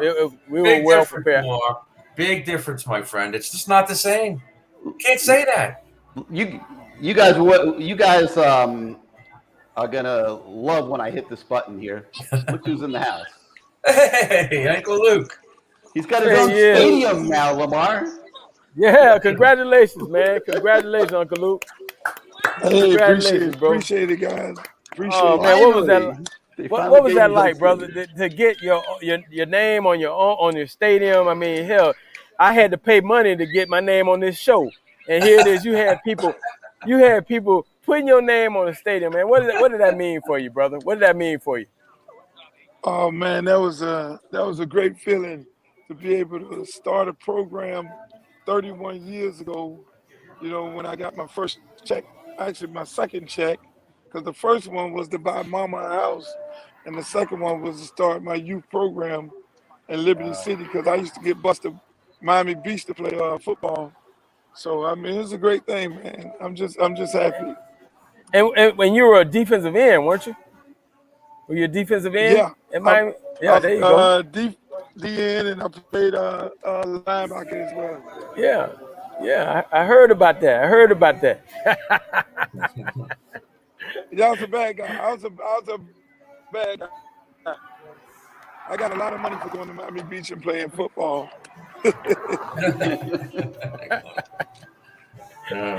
Well, hey man, let me ask you this, because I know before these guys start talking about the Hurricanes, I want to ask you this, man. And I think about this all the time. When people give me when I see these albums and covers, and I saw the explicit, the little warning on them. When you were going to court, did you have any idea that what you were doing was going to change the course of music, man? Change the course of music? No, I didn't. I actually didn't. I mean, I was just like any other, 25-year-old guy running around, just having fun. It was all about having fun and just doing what I wanted to do. So I didn't think that. Yeah, well, he had a hell of an attorney. My law school professor, Bruce Rogo. Bruce Rogo, right? And they had the trial in Broward County, and he won. Yeah. Exactly. Bruce Rogo's great. He got guys off of death row. So Luke's case was easy for him. Good hit. Hey, Luke. Obviously, you've had so many accomplishments in your life. What means more to you, the music career, or what you're doing for kids in football, and now getting your name on the stadium? Oh man, it means the world. I'm sorry that I was yelling just now because my son just hit a double at this baseball game. But no. I mean, let me tell you, it just means a lot. It means a lot because the hard work that we put in. I mean, you never know where this thing gonna go. When you start a youth program in the neighborhood, you never know whether it's gonna stand the test of time. I mean, you're talking about some great kids that came out of our program, from Duke Johnson to Levante Davis to Willis McGahee, Friedman. Tutu Atwell, who just got drafted by the Rams. I mean, we got a rich program. I'm just happy that we're able to save lives, in the community. Yeah, all that stuff is just perfect. It's great stuff, Luke. It really is. And in fact, you got a challenge because when I talked to Mark Caesar the other day, he's got a team up there. He wants to come down here and challenge you guys. He said he's been talking to you about it. I don't know if they're as good as your team, but Mark, that's how Mark is. He's just a bragger. Yeah. Mark Caesar is one of my guys. Yes, he is. That's definitely. But anytime Mark can come down there, we'll beat him up and send him back to Jersey, and let them go back to the baseball field or basketball or whatever they do up in New York and New Jersey. We'll touch them up real good. Hey, Luke, man. Okay, here we go. Before we get into, I want to know now, what was the whole thinking when you start coming around the University of Miami? These guys, the Melvin Braddons, the Toba Baines, all these guys, you start coming around and you start being seen. And I said this to Gary. I thought it changed the whole dynamics of hip hop and college and sports. I thought you were one of the founding fathers of guys being intertwined with a sports program. Because remember, I'm one of those kids that had my University of Miami starter jacket because of your group, 2 Live Crew. I mean, let me tell you, that's a good question. Most people don't ask that question. I was sitting at home, I'm at the peak of my hip hop career, and I'm sitting at home minding my own business, and I just saw some young people. I think it was Darryl Fullerton and some other kids at Miami, and they would show up on the news, Miami football players breaking in the students' room and Miami football players shooting up the campus and Miami football players doing all these different things. And I said to myself, let me go out here and talk to these young men, and get involved with them and let them know how great an opportunity that they have by being able to get a college education. So I'm sitting there, saying, hopefully I can go and save some lives. And when I got there, because a lot of the guys will be coming to my club, Strawberries anyway. And then when I got there, it was like, man, there's a lot of things going on. And these young folks need some real guidance. Hey, you couldn't see me raise my hand, but me too, man. I raised my hand, brother. I was Strawberries was unbelievable, man. I told this story. I've told this story before, Luke, on the show. I kept the number 36 because of Strawberries. Because I was trying to talk to this female, and she said I finally got a chance to talk to her, and I'm talking to her, and her friend comes up and said, "Girl, who is this?" She said, "Oh, this is Lamar Thomas. He played football for the University of Miami." She said, "You play for the University of Miami?" She looked me up and down, her friend. I said, "Yeah, I play for the University of Miami." She said, "What's your number?" I said, 36. The girl said, "Girl, come on, he lying. That's Benny Blade's number." That's why I kept the number 36. That's why I kept the number, because of Strawberries, an incident I had in Strawberries. I said, well, I'm got to keep this shit now. Hey, the first time I went to Strawberries, Luke, I was writing for the Miami Herald at the time, and my assignment was to go out with Michael Irvin after the national championship game, and we went to Strawberries. It was the most sick thing I've ever seen in my life. I have never, ever. Number one, the greatest assignment of my career. Can you imagine that? You get assigned to go out with Michael Irvin after the national championship game? We ended up at Strawberries. It was unbelievable, and I'll stop right there. One more thing. Hey. Go ahead, Luke.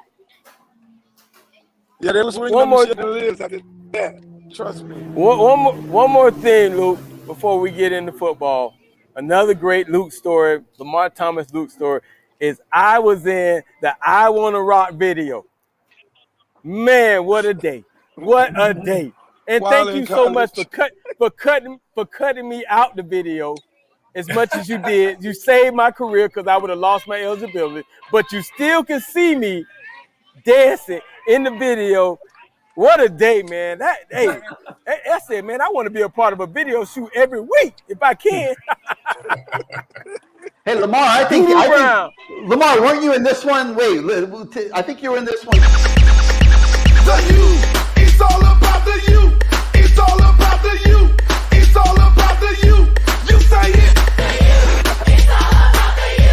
It's all about the you. It's all about the you. Oh, come on, you. It's all about the you. It's all about the you. It's all about the you. You say it. It's all about the you. It's all about the you. It's all about the you.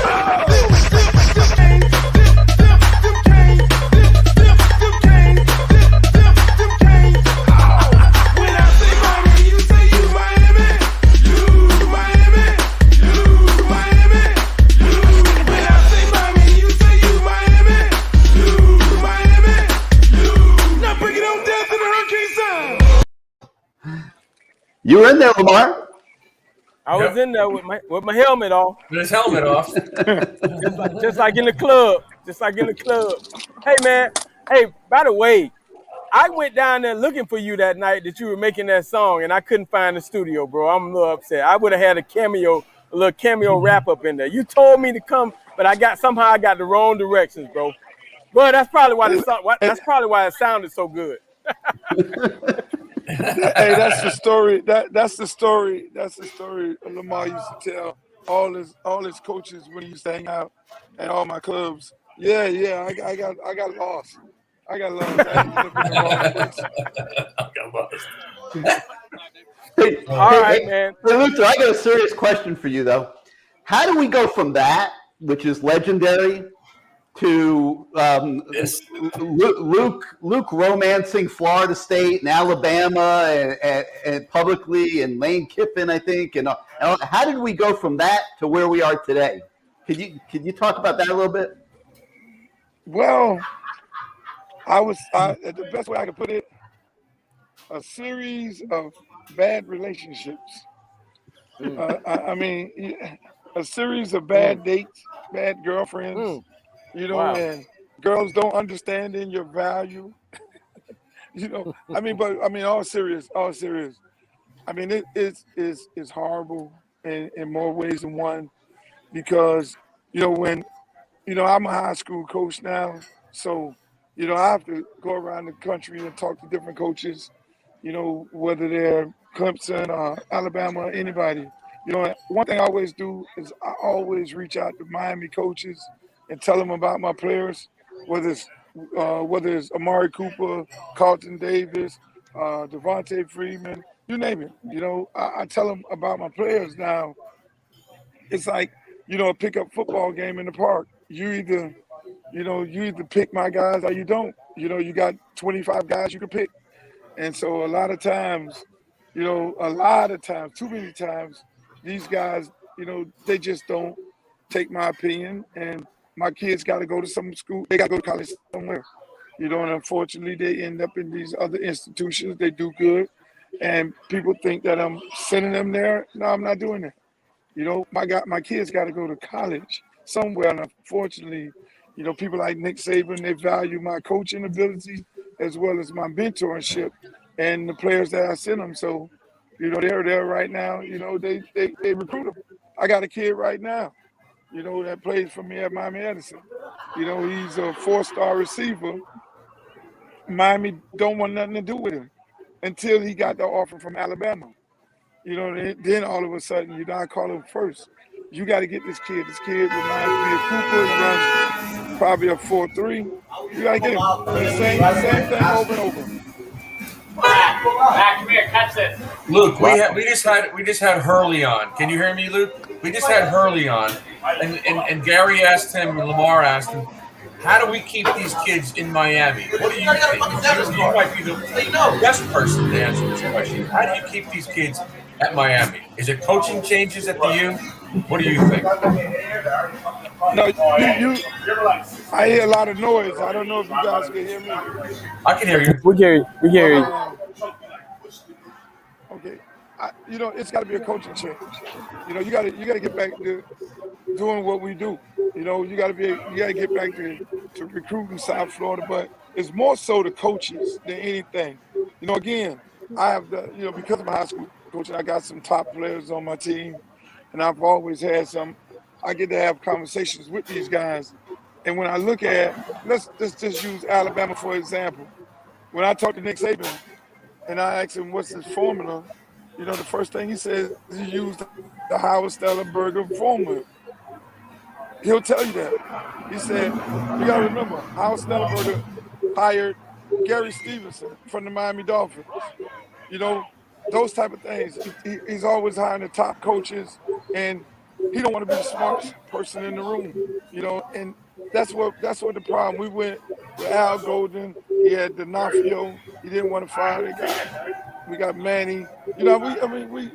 That staff, what you have right now, is they can't even coach at FIU. When you really look at it, you got three guys. You got two guys on defense, which I love both of the guys, but they never coached a down in football in their life. You're talking about a major Power 5 school where coaches would die to come coach at, but Manny Diaz is a narcissist, in my opinion. He wants to be the only guy in the room and be the smartest guy in the room. So he surrounds himself with a lot of kids and a lot of inexperienced coaches, which is a issue. That's why y'all were talking about, when I was sitting in the weight room, y'all were talking about coaching and developing. You got to be able to, these kids right now want to go to a college where that coach is going to develop them to get them to the next level. But more important, who did you develop and who did you get in the first round? They're looking at those type of things versus anything else. So, you got to get a coaching change. And that's why you see me, I promote Lane Kiffin. I love him. I think he will bring the same swag back. He loves University of Miami, and I talk to him every day. Me and Sap are on a text together, and the man wants to come to Miami. So give me that guy here.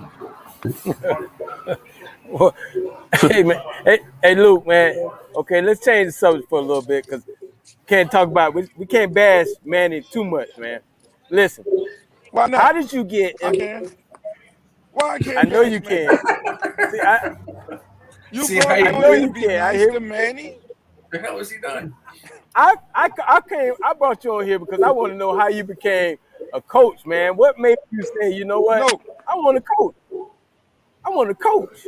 What made you to say, after all those years of being around, I want to coach? Let me tell you, I always said when my career died down, I'm going to go back to my youth program and coach. And so that ended up happening. And so, I always wanted to coach. And so I ended up, one of my oldest son was playing ball, and his coach quit because the top player he had quit. And so everybody was looking around, they looked at me, who knows how to play football and who knows how to coach. So I had to step up.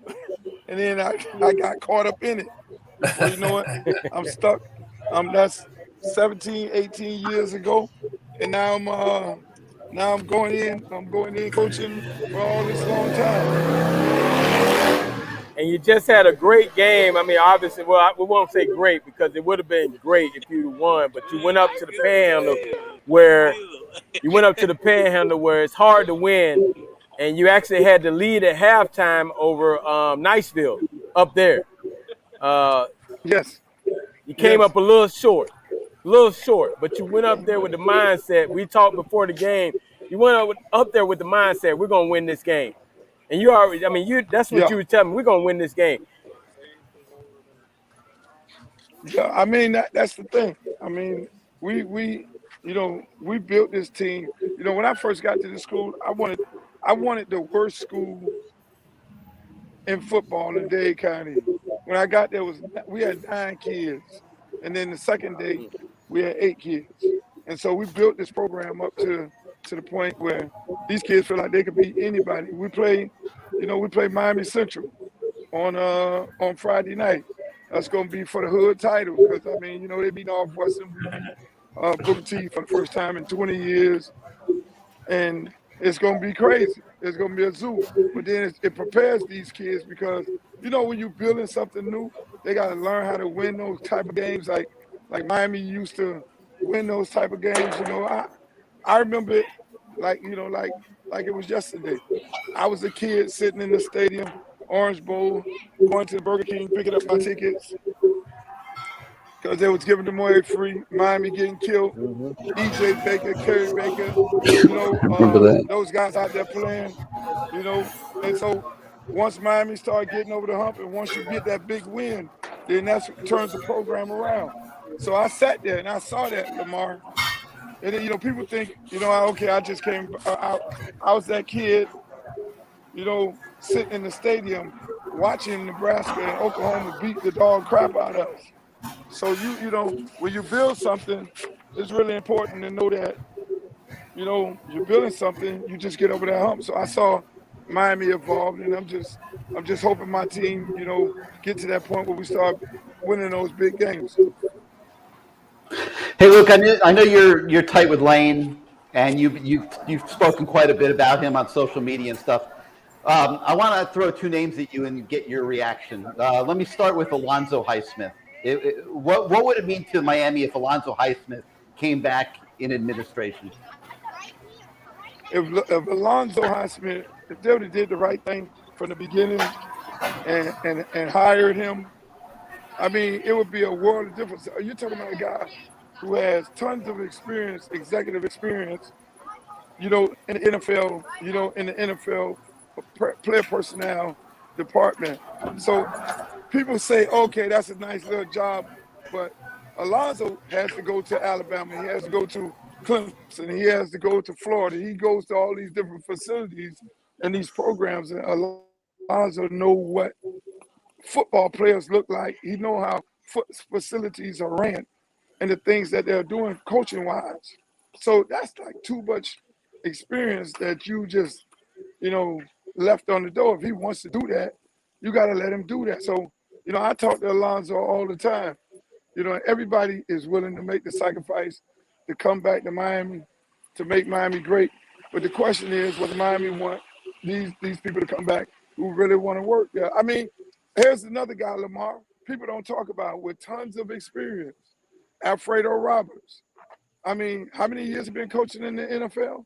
Nobody mentions his name. Great tight end coach. You don't think Alfredo would come back and coach at Miami, to get his school back to where it needs to be at? I mean, it's a bunch of them. Bunch of guys. Luke, Mario Cristobal, what's your thought on him? Oh, I love Mario. I love him to death. That's my guy. Now, that is the perfect choice for the coach at Miami. There you But go. unfortunately, he's the perfect choice. Mario is, Mario, you'll get Lamar Thomas and Mario, you'll get Warren Sapp and Mario, you'll get Hurley Brown and Mario, you'll get everything that Miami is all about. Because that's how he is. I mean, when I talk to Mario right now, all Mario talking about, we playing Hurricane football. To this day right now. Me and him talking, we play Hurricane football. That's the only thing I know. That's what I'm born, bred, and all that. He's the perfect choice.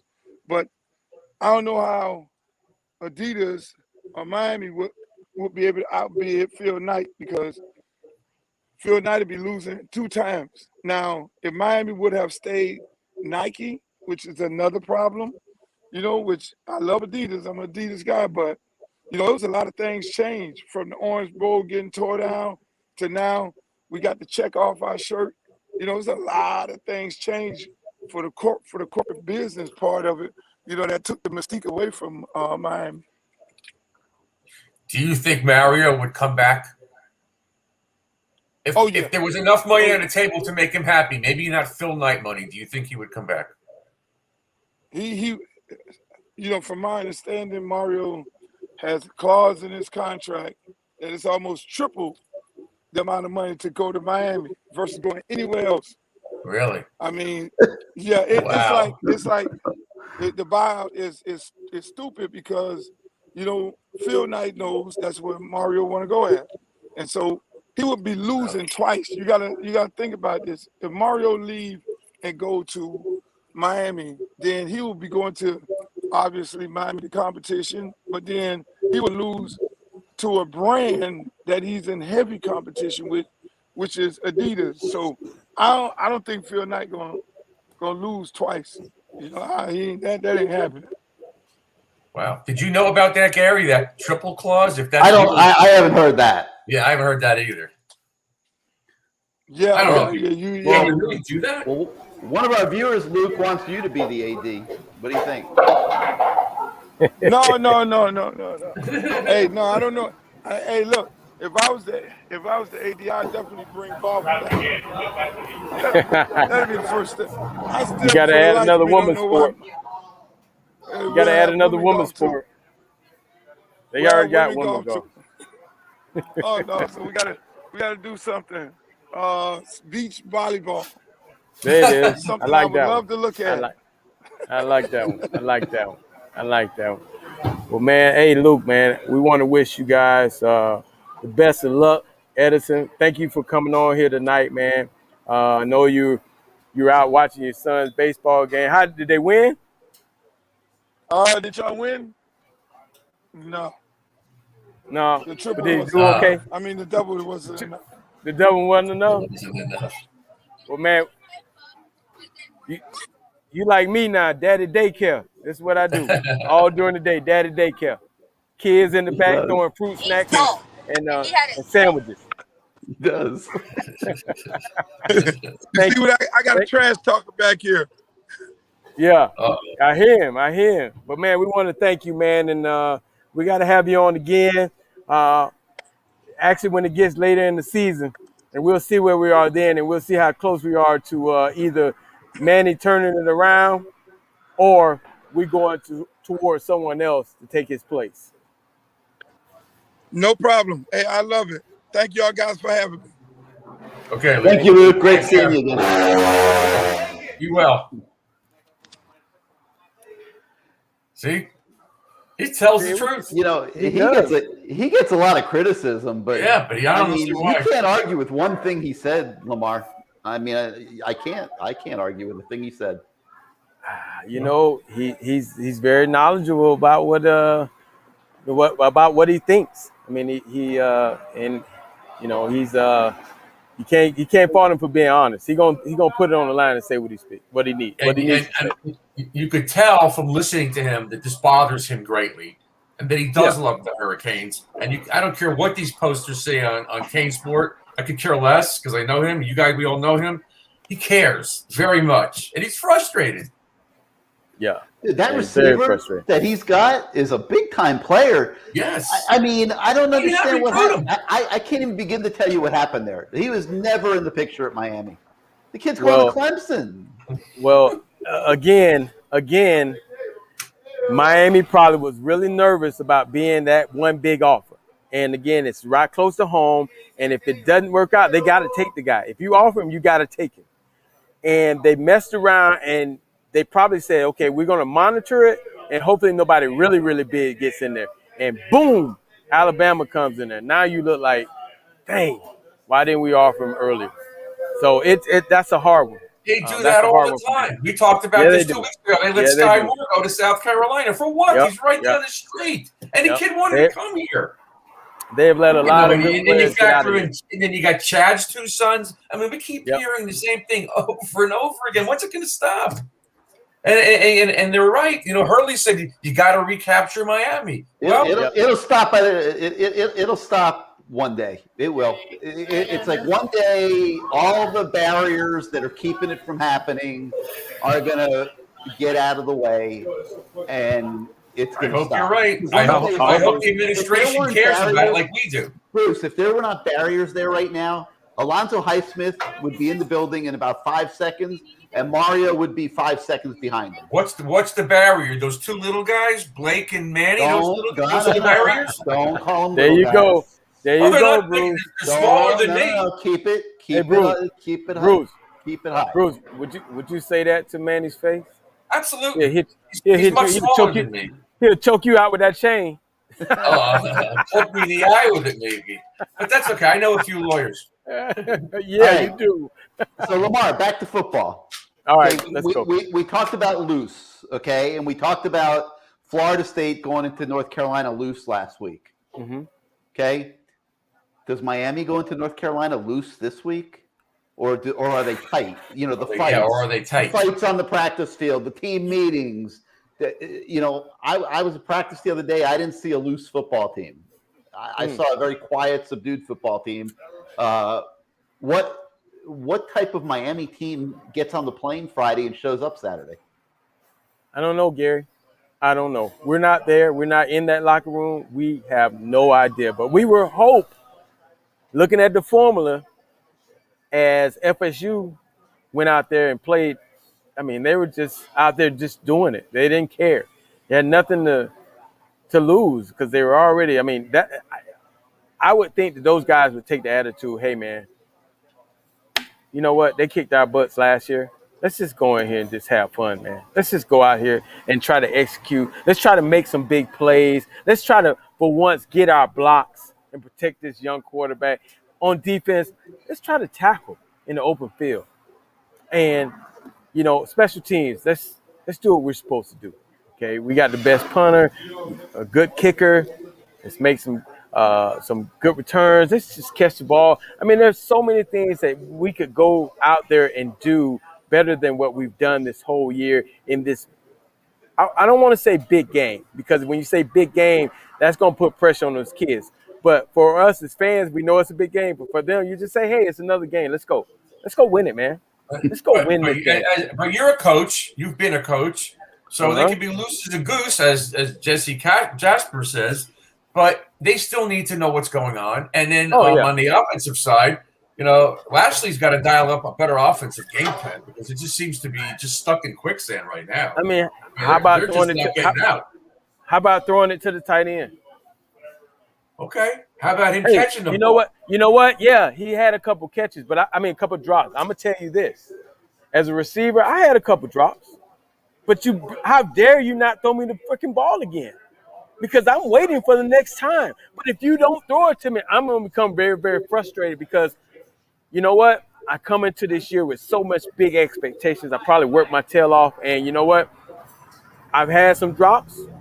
And now I'm not even in the game plan, or the other teams are taking you away from it.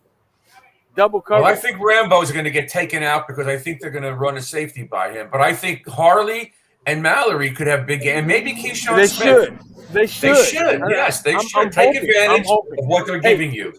Hey, that tight end for the Baltimore Ravens, Andrews.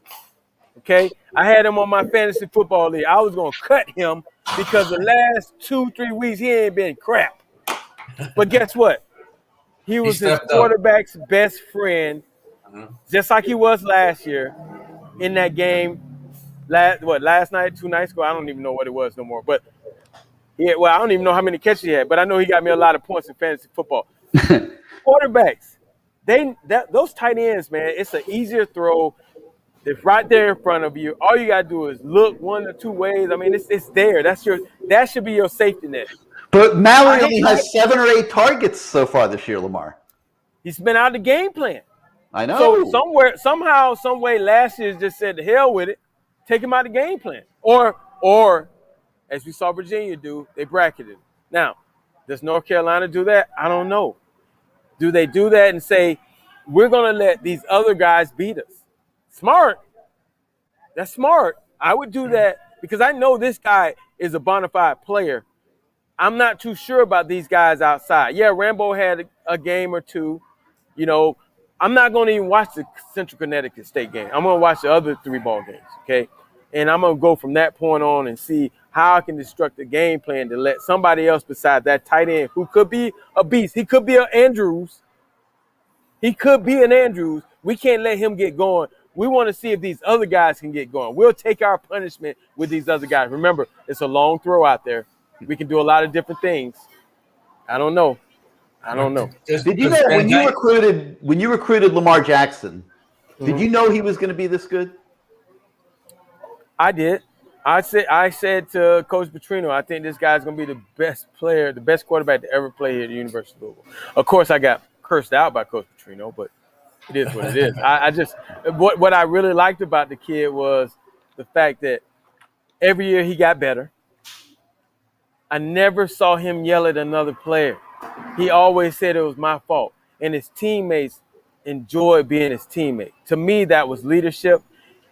You can say he might not have been the. He was always joking. He was a character to a lot of people, but to his teammates, those kids, those coaches, they respected him because he took it on his shoulders. He wanted the game on his shoulders. He lost to us when I was at the University of Kentucky. Lamar Jackson lost to us because he was trying to get extra yards, and we ended up beating them. And I think we were like a 20-some point dog. We came in there; they were ranked in the top 10, and we beat them. And you know what he said in the press conference? It was my fault. Not the coach shouldn't have called that, but it was my fault. It was my fault. And that's that kid that continues to get better each and every year. And you see him, he's gotten so much better from his rookie year to this point. And it's just it's a joy to watch. Well, Jesse Jasper, one of our viewers, Lamar, he thinks we need to take over the football program because he knows that Alonzo Highsmith would be in the building already. And Mario would be right after him. I mean, just being honest. Limousine number 1 and limousine number 2. I would have had that done a couple years ago. I'm just telling you. I mean, it's and I like Manny. But I understand the low probability of where this is. Right. Gary, if that clause that Luke talked about is real, I don't think that's real. Man, I can't believe it's real. He would never. That's real. He would never sign that. There's no chance he would never sign that. He would never sign that. I know. I think that's Lamar. Yes. Did we lose you? Yeah, he's hanging out the window. I was signing my check. I'm telling you, man. I'm leaning out the window, man. They think I'm leaving. The defensive line, we haven't talked about them. They need to pressure Sam Howell on Saturday. Yeah, you got to. We got to get some pressure. That's one of my keys to the game. That D-line, man, they got to be able to rush those 4 guys and be able to get to them without blitzing. That's if you can do that. Now you got a lot of guys in that secondary that can maybe do some good things for you. But you got to somehow make it harder for Sam to be able to throw the ball and throw it comfortably. He has to feel some type of pressure back there, and hopefully that happens on Saturday. Yeah, Florida State made him running around. He looked off. His passes were off. He was not hitting the target, not even stepping up with the throws. Yeah, he looked rattled in that game. We got to do it again. Again, early in the game to get him rattled, not after the half. They got to come out smoking, this team. And I think, who knows, if they come out hot, Miami, maybe North Carolina will fold. They're oh man. And the fans will start booing. So they have a golden opportunity to go up there and beat these guys. They do. They have a great opportunity. And we don't have a running quarterback like Florida State. That kid caused all kinds of problems. Did you see Van Dyke take off up the right sideline? He did. I know. He did. But you asked him about running. He said he's not going to do it. They don't have anybody else, but they can't play like that. He can't play scared. If he can run, you got to go. Yeah. Yeah. All right, Bruce, we're gonna get ready to take this home here. Thanks so much for being part of the show again. Okay, you guys. Sorry about the audio. Okay, Bruce. Just stay in the window and don't fall out. All right, you guys. I'll talk to you soon. All right, Bruce. All right, LT. Before we get to word association, we got to talk about this Adidas jersey release that's going to be taking place at All Canes on October the 18th. New Adidas jersey. People can buy them online or in store. If you sign up for All Canes' email list, they'll send you an email when those jerseys show up. So you can go to allcanes.com, sign up for their email blasts, and you'll get all the latest merchandise info and information on All Canes events and things like that. Like we said earlier in the show, Lamar, All Canes, a Canes fan tradition since 1959. If you can't get to the store because you don't live down south, just go on allcanes.com. Allcanes.com, baby. And if you go down there, ask for Harry. He's the man. You don't have a choice. Let me tell you something. Ask for Harry. He's there. Listen, times are tough right now, okay? People aren't buying Canes merchandise right now, Lamar. Yeah. And, Harry literally sometimes is running that place by himself. I mean, by himself. Yeah, I mean, you can go there and have breakfast with Harry anytime you want, you know. All right, Lamar. By himself. Yes. Let's take this thing home, man. Word association, because I know your kids are ready to go to sleep, right? Yeah. They're there with you, right? No, not tonight, but they were here last night. Oh, okay. I'm here. They turned the lights on and everything. Go ahead. All right, so then we got a couple minutes. So let's hit these, okay? Mac Brown. All right. Mac Brown. Woo, Mac Brown. Man, I don't know what it is. He feels some kind of way about old Manny Diaz. Maybe it's a BYU Texas thing. I'm not sure. I don't know. Cause man, last year, man, he just ran it down. I mean, you felt violated for even being a fan of Miami after watching that crap. Seriously. Like I felt like my heart had been just drugged in the ground through mud, piss, and everything else. Al Golden showers, all that stuff. You know what I mean? So Mac, man, you know, we're hoping that Mac, man, might maybe get a little sauce or something and not show up as pissed off with Manny and give us an opportunity to do some things. But he has had Manny's number, and I don't think he's mad about saying Manny's been his little, you know what. You know, not only do you have Mac, but you got Stacy Searles, who's his offensive line coach, who got fired by Manny when Manny got the head coaching job. And you know they spend about 6 months of the offseason just sitting there looking for one or two plays that they can run against Manny's defense that will just go and go and go. And you know that's what happened last year. Just drive it home on Manny with the counter, where the guy was coming. Oh, man.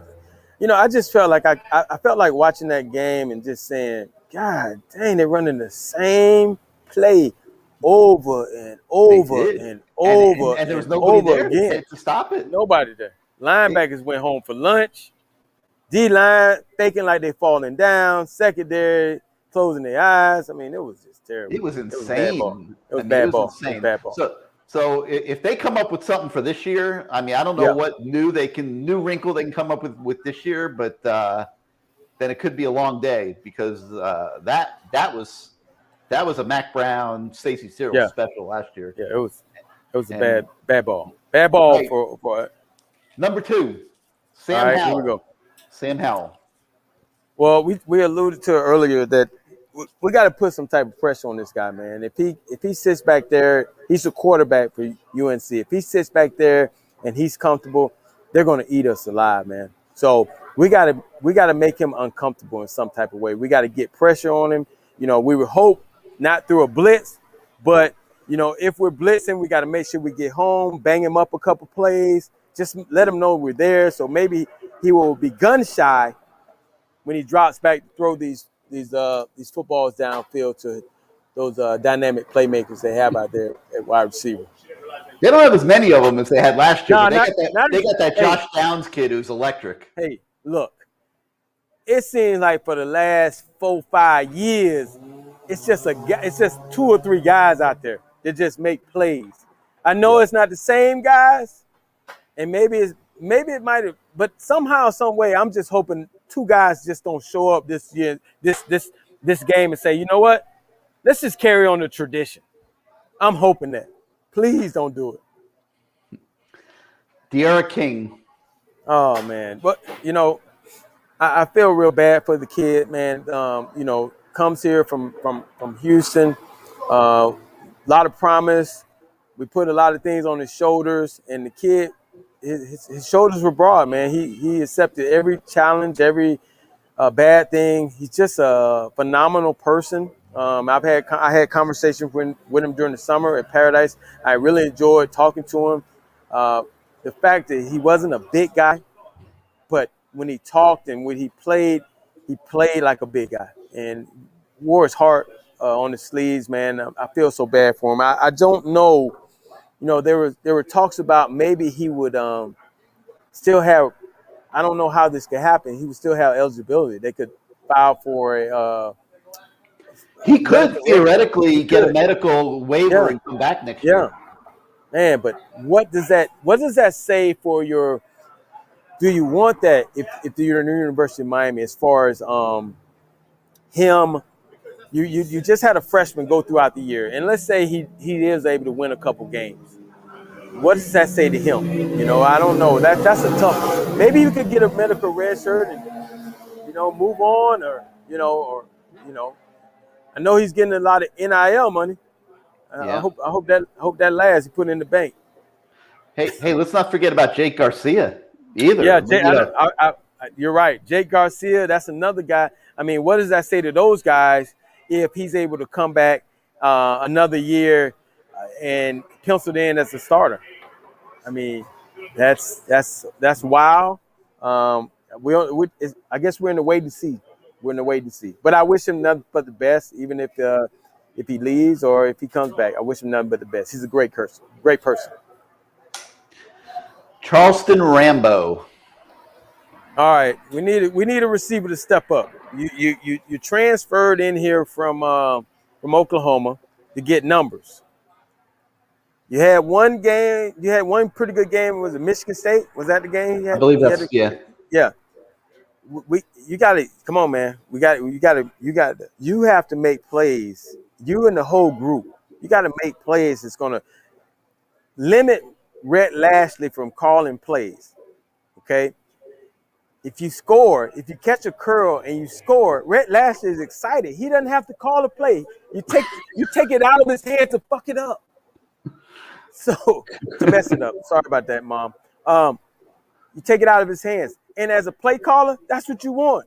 We need these guys to start taking some average plays and making them into special plays. Because if you look around college football and if you look at against us, it's happened. Guys taking screen passes to the house. You see what I'm saying? Bubble screens to the house. The kid for Michigan State, what was his name? Naylor. I'm trying to remember his name. Naylor, whatever. That kid his name is Touchdown Maker. How about that? He might be an All-American by the time this season's over after what he got jump-started against us. He's continued it. Lamar, one other thing on Rambo. To me, this is a kid that came here to build a resume for the National Football League. And, I mean, he's done okay. I don't think he's hurt himself. No. But I also don't think it's been what he expected. How does that factor in here? I mean, that's always hard, man. You got these kids that are coming here on the thoughts of, I'm leaving a good program coming to this program and they're saying they're going to feature me or they're going to throw the ball a lot more, and it doesn't happen. Now, in his mind, he's probably thinking, man, they lied to me. Well, I don't know if they really lied to you. It's just things they didn't tell you, and they didn't know that O-line was not going to be a cohesive group because they are not. And so it is taking the play calling, and I not trying to make excuses for Lashley, okay? Not trying to, but I'm pretty sure with the O-line's troubles, he can't call a lot of plays he really wants to call, and a lot of them are the downfield plays because that's where the O-line factors in the most. But he has no hesitation running the ball up the middle, Lamar. I mean, I would make the argument that he relies too much on the O-line. And it ain't working. That up the middle, man, they need to stop that. It never works. I feel bad for old Cam, man. Every time he run up the middle, I say, man, he gonna get in that CTE program early. Every now and then they bust one, in fairness. Every now and then, yeah. Every now and then Cam Harris will get through clean and go. For the most part, Cam's getting hit in the backfield. Correct. 1 yard gain. I mean, when obviously when he's averaging in the losses, he's averaging like one point something yards a carry. But in the wins, he does great. So we got to get him going too. That's another name. All right, and last but not least, Manny Diaz. All right, Manny. Last couple of weeks, I begged you. I'm not gonna beg you no more, bro. And you better be watching my show, homeboy. Listen, bro. Go win. Go win, brother. Man, you ain't gonna be my brother no more. Go win. All right? Come on, man. I'm tired of begging and pleading. This gonna help you out, bro. You gotta win this game, dog. If you don't, man, I can't protect you, bro. I can't protect you. I ain't trying to, but I'm just saying, bro, I can't protect you. Man, you got to win this game, bro. You got to act like Mac is talking about your mama and your daddy, saying that it was something illegal going on in the whole political system down here in Miami or something. Say something. Just make up something to piss him off. Say he was What high school he went to? He went to Berlin or something like that. He looked like a guy that went to Berlin or something. I think that, yeah. I think Yeah, so. he got to say, man, Max said something about that high school, something. But we got to win this game, man. We got to win this game. There is no ifs and buts about it, because if we don't, now we got to hear Florida State. Oh, we got to hear them Seminoles talk noise, because you know they're gonna talk noise. You know it, Gary. Could you imagine? And I don't want to even think about it, but the noise that those guys are going to talk if Miami is not able to win this game. Seminoles have awakened. But that might be the win they need, though. That might be the win they need to jumpstart their program. We need a win like that. We need a win like that too. And I would say against North Carolina, they're not as good as they're supposed to be, but you still need this win. This win will help you, Manny. So come on, man. If they don't win Saturday, I don't think they win the next 2 weeks. Oh, man. I really don't, Lamar. NC State is a very good team, and Pitt is lighting it up offensively right now. And, I don't know, man. But all right, well, before we go, I think we got to thank everybody that went the duration with us tonight. We apologize. We got blindsided by the volume issues from the noise. Volume. But the good thing is everybody knows that Bo's Beach is a good time, Lamar. Yeah, if you like loud music and good drinks and good food, man, Bo's Beach, right? It's Bo's Beach. Come on down here, man. This is nice on the beach. I got to look out at the ocean out there. It's dark out there, but I got to look at it before the lights went off. But they turned on the lights here. I think they kicking me out, Gary. Man, it's been a great show, man. I really enjoyed listening to Uncle Luke and Hurley Brown tonight. Two stand-up guys, man. Two really stand-up guys. Great guests. Yep. No doubt about it. I can't forget about Crowded now. Can't forget about Crowded. There it is, Crowded, the app. It'll change your life. Go check it out. Download it. Crowded, the app. There you go. Bam. For my guy, Max. All right, so we thank Bo's Beach. We thank Crowded. We thank All Canes, allcanes.com for sponsoring our show. And we thank you guys for listening to us each week. The audience has been growing. This is our first year doing the Lamar Tell a Thomas friend. show. Tell a friend. Tell a friend. Yeah, tell a friend. Why use the like button, subscribe to our channel, and help us grow this thing. We'll be back next Wednesday night, of course, to talk more about the state of the Canes and where things stand after the visit to Chapel Hill on Saturday. So for LT and Bruce, I'm Gary. Okay. Thank you for joining us once again for the Lamar Thomas Show. We'll see you next week, everybody. Go Canes.